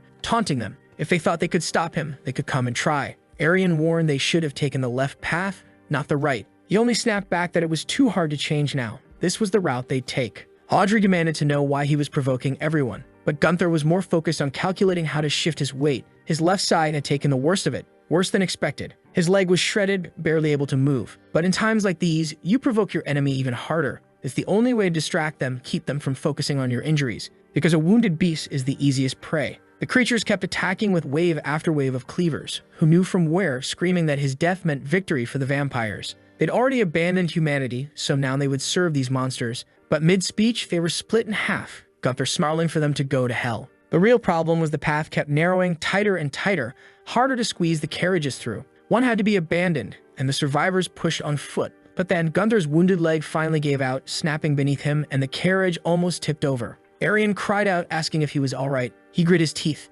saying if his movements weren't so restricted, he would have torn them all apart already. Worse still, they just passed what looked like an exit, only to slam into another wall. One of the soldiers warned they were trapped, nowhere left to go. Gunther asked if there was any way to destroy it, to open a path. But the man shook his head. It was impossible. The place regenerated far faster than he could ever carve through. And just as they were stuck in that chamber with only a small opening, outside the others were hesitating. In the end, they're human too, and they know the first ones to try and get through will be torn apart by Gunther. The girl hesitates, but the man tells her to relax. Everyone here risks their life for each other. The leader then speaks up, saying there's no reason to worry. That's an exit right there. They've got no food, no water. Time's on their side. He shouts to his people, telling them the offer still stands. Anyone who wants to live can come join them. Why throw your life away for others when you could save yourself? He's laughing like a madman, while everyone on the other side is left confused. Gunther says he needs a new weapon. What do they have that he can equip to get out of this place quickly? Arian explains they've got a torso, a pair of legs, another pair of legs, and finally yet another pair of legs. Gunther demands to know what the hell that's supposed to mean. Are they trying to turn him into a centipede? Audrey pauses, then admits maybe it's not such a bad idea. He's baffled, while the cave dwellers sit in silence, waiting for something to happen. The red-balled one mutters that they're holding out longer than expected. The leader just replies it doesn't matter. Time's on their side. That's when suddenly Gunther's voice is in his ear, telling him to repeat that. The man jolts, stumbling back, demanding to know where this freak came from. He shouldn't have been able to break through that wall. But there's Gunther, outfitted with 8 legs, saying it's incredible. Time to tear them all apart and make them regret it. The guy can't understand how he's moving so fast, but in the same instant Gunther slams a kick straight into his chin. He even says that the most important thing in this world is his own life. We then flash back a little to when they were training him to move with all those bizarre legs. Some even look like they came off a rhinoceros. He's stumbling awkwardly, and Audrey tells him to focus. He snaps back that she has no idea how weird this feels. Arian explains that this set of legs was designed after studying insect anatomy. In theory, he can climb any mountain, stick to any slippery surface. In just a second, he's scaling everything, boasting that with this speed and reach, no one can get near him. Not to mention, he can morph the legs into something like a scorpion's tail strike. He even swings an attack toward Arian, joking that she'd die right there, though it only brushes her lightly. She says at least this way he's got an advantage. The real problem, though, is how they'll escape this labyrinth. He shrugs it off. Why escape? All he has to do is kill the queen within 2 hours. Audrey admits that's an option, but reminds him the place is a maze. How will he even find her? Gunther just answers that he'll find himself a reliable guide to lead the way. And with that, he charges ahead at full speed, seizing the human leader by the throat, demanding to know where the queen is. The man refuses at first until Gunther starts crushing his skull. Then he blurts out that the queen is to the right. The other villagers shout at him not to say a word, warning that if he does, the queen will be killed. But obviously, the man's more concerned with staying alive. Meanwhile, I hadn't noticed they'd abandoned Velvet's carriage. Some people are trying to free him when suddenly something darts past at blinding speed. Velvet wonders what kind of strange creature that was. Gunther, still racing forward, snarls at his hostage to keep talking, point out the exit or his head will burst. The man quickly says to turn left. Survivors rush in with cleavers to attack from behind, but Gunther lashes them aside with his tail and bolts forward so fast they can't do a thing. Even as he's dragged along, the leader insists Gunther won't be able to break through the final defense. The queen's mouth was right ahead, but Gunther launched himself forward and, as her teeth snapped shut, he shot through like a bullet. He muttered that this was interesting, but now playtime was over. He was already inside the queen's chamber, while the others panicked, shouting that if she died, they'd lose the fortress. At that moment, the leader finally realized the truth. If this place fell, the vampires outside would slaughter everyone. The problem was, they didn't have the strength to stop this other monster, Gunther, who already knew all their secrets. It was all his fault for miscalculating, for bringing these people here. At this pace, they'd all end up dead no matter what. He looked at Gunther and broke down crying, begging for forgiveness, telling the knight he had risked his life so much just to bring him to this chamber. Gunther was left confused as the man sobbed like a child, begging for his life, promising he would serve humanity forever, swearing that all he wanted was to live. The others started dropping their cleavers, falling to their knees too, weeping, begging for mercy, admitting everyone makes bad choices, but all they ever wanted was to survive. Gunther laughed, saying they were adorable. He loved selfish people like them who acted purely on instinct. Because he was the same way, and fine, he'd show some mercy. He'd give them all a second chance. If they ran right now and stabbed the queen in the heart, the first 10 to do it would be spared. The rest would die. For a moment, they hesitated. The next, they were on their feet, shouting they were fighting for humanity. They all charged the queen, and then she began to peel back her mask, staring straight at them. Obviously, she wasn't going to just die easily, without resistance. And before anyone could pity her, we were shown what turned her into this monster. The woman recalled a family holding a baby, weeping. A hand landed on her shoulder, someone telling her it was a shame that the second wife had borne better children than hers. She looked aside and apologized deeply to her mother. The mother snapped back that she'd better not forget. Everything they own had been invested into this marriage with that duke.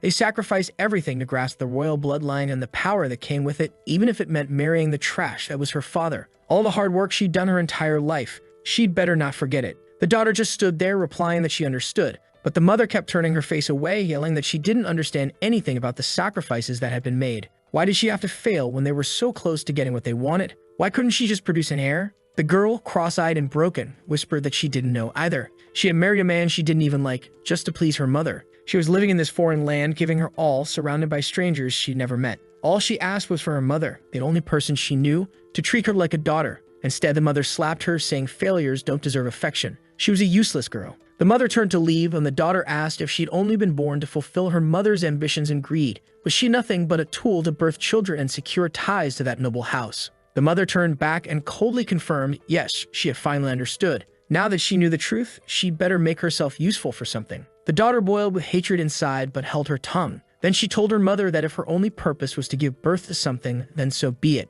She would create something, not the noble blood her mother craved, but something that would bring an end to humanity's suffering. And we snap back to the fight, with Linnell declaring that she still cannot die. She still hadn't given birth to whatever was supposed to bring about the end of humanity once and for all. My theory? Maybe she's trying to create a new version of that woman buried with Julius.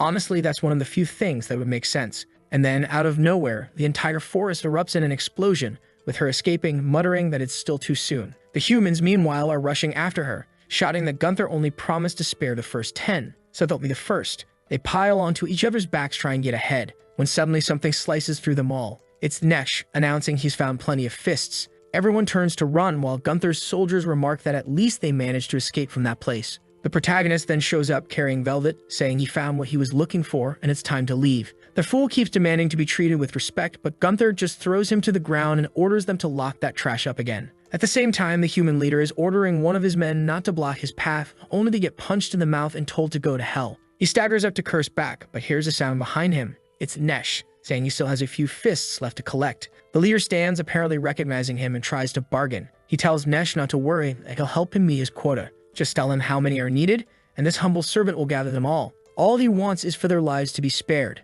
But Nesh keeps closing in. The leader asks what he's doing, only to be ripped apart, eaten alive, torn in half, until nothing remains but hands. Meanwhile, Gunther is sprinting at full speed, carrying the carriages on his 3 legs. Inside, they're whispering that he must have known all along what was happening in that production nest. Audrey, on the other hand, tells the fools that they deserve to die there, but at least now they've bought everyone more time. One of the men insists on going back to kill Linnell, but Gunther snaps that they don't have time. Facing 2 high-ranked demons at once would be impossible. He'd burn out completely. And besides, now that her nest is destroyed, a blood-spewing monster won't be able to do anything. Still, Linnell herself is staggering through the forest, muttering that it hasn't been born yet. She still hasn't given birth to what she needs. Sometime later, one of the soldiers riding on top of the carriage loses consciousness and falls to the ground. Immediately, others shout for Gunther to stop. They need to help him. Sir Eric says he hasn't slept in 3 days, it's far too much. On top of that, he's starving. Gunther sneers that the guy's a failure. But even he starts to feel his own energy draining and decides to stop for an hour. Inside the carriage, Velvet mutters that humans are failures.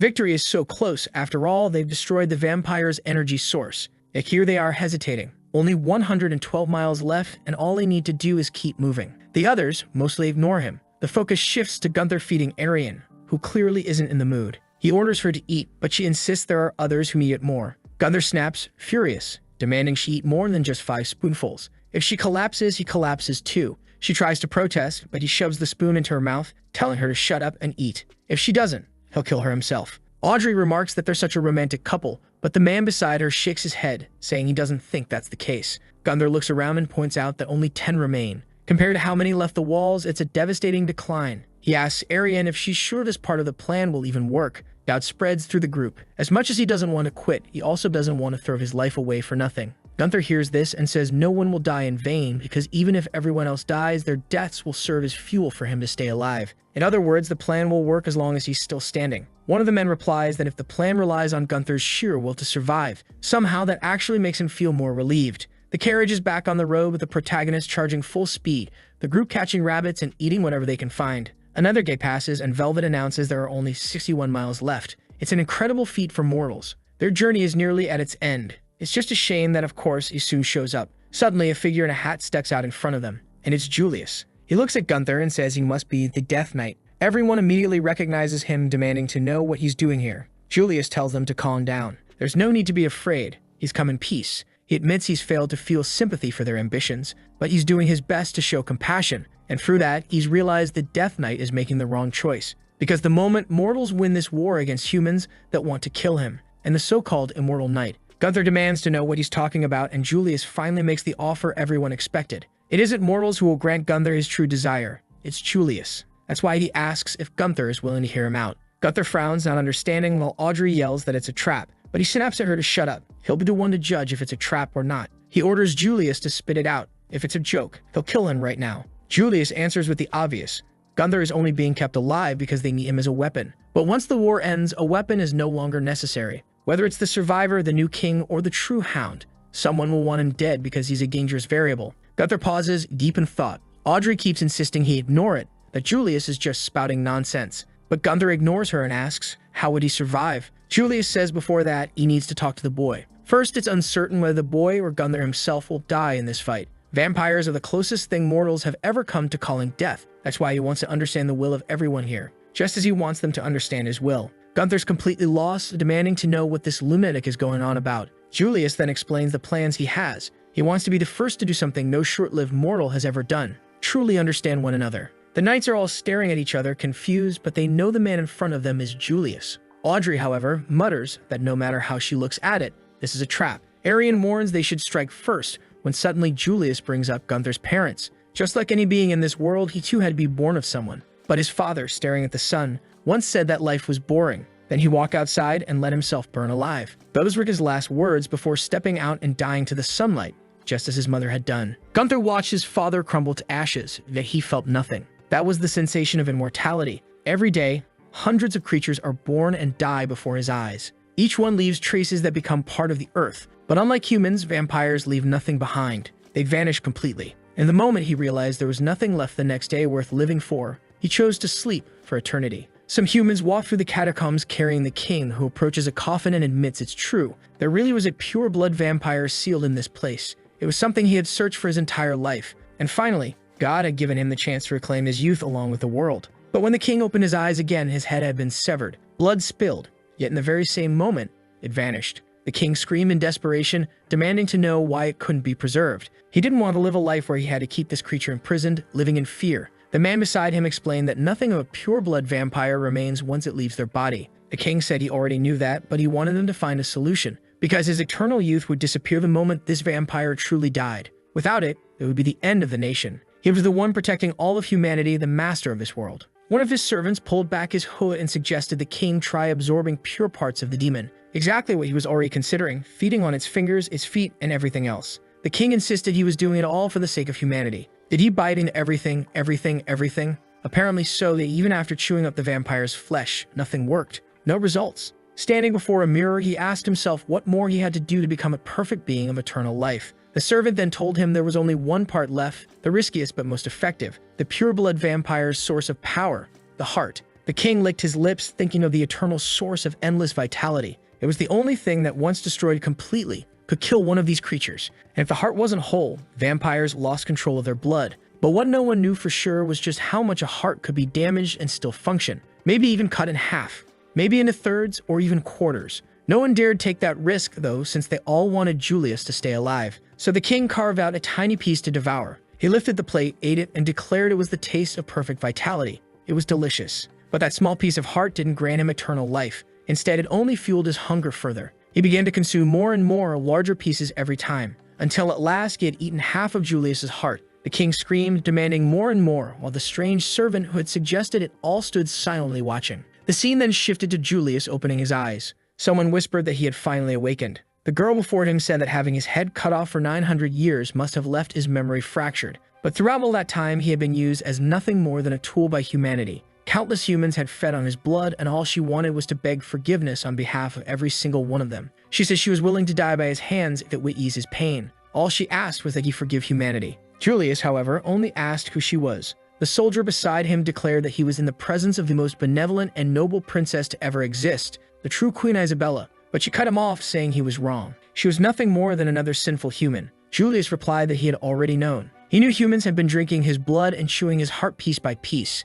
Yet he bore no resentment or hatred for what they had done to him, because long ago life had already lost its meaning. Outside the cabin, Isabella explained they had built this place far away from anyone. As long as she lived, she would stay by his side, protecting him so he would never again fall into human hands. Julius, still confused, asked why she was going so far for him. She only answers that she's certain if she hadn't done it, eventually someone else would have. Time passes and she tells him she's brought another book. It seems to be one of the most beloved among humans, and she asks if he wants her to read it. He tells her to do as she pleases. More time passes, books pile up, and she begins to grow old. Then one night she cries out in panic, saying this place has been discovered and they'll need to move somewhere safer. He says it's fine, that if it's her wish, he'll follow. In the carriage, Julius only watches her face etched with fear. They travel for days and nights. At one point, the mustached knight tells the queen that unfortunately they have no money and no allies left. If she allows it, he'd like to spend the last days of his life with his family. She thanks him for everything he's done until now. Later, Isabella tells Julius that spending her life serving someone as extraordinary as him has been wonderful,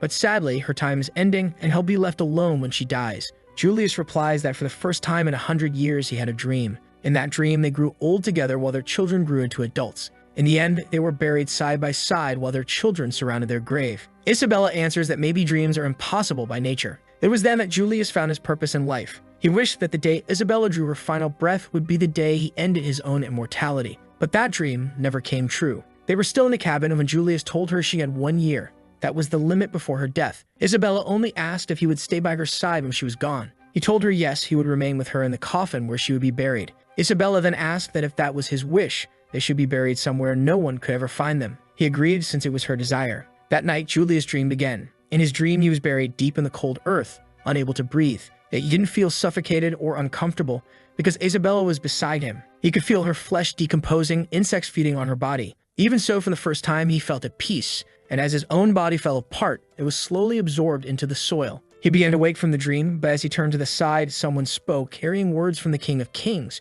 Humans are idiots because they believe the ridiculous sense of justice they cling to will never betray them. The man had driven a sword into Isabella. Immediately, he pulled it free and tossed her into the snow, saying the former princess was worthless. Their task was to hunt the pure-blood vampire. They advanced toward Julius, who simply glared back and ripped them all apart in a single strike. He walked to Isabella, telling her that her fermenting spirit was too dangerous. He knew this wasn't how she wished to die. He could spare her from death by turning her into a high-ranking vampire, if that was her desire. He leaned in to bite, promising she would gain eternal life by drinking mortal blood, but she asked him to stop. Over time, she had learned that humans didn't grow wiser with age, only more greedy. She begged his forgiveness, but said that, unfortunately, she wanted to leave everything behind and let destiny take its course. Looking in her hand, she confessed her only regret was not accomplishing one thing before death, something she had never been able to see. Julius told her to just ask. If she wanted everyone who had done this to her dead, or the entire royal family destroyed, he would make it happen. But Isabella said that what she wished to see one day was a world where no humans suffered because of another's greed.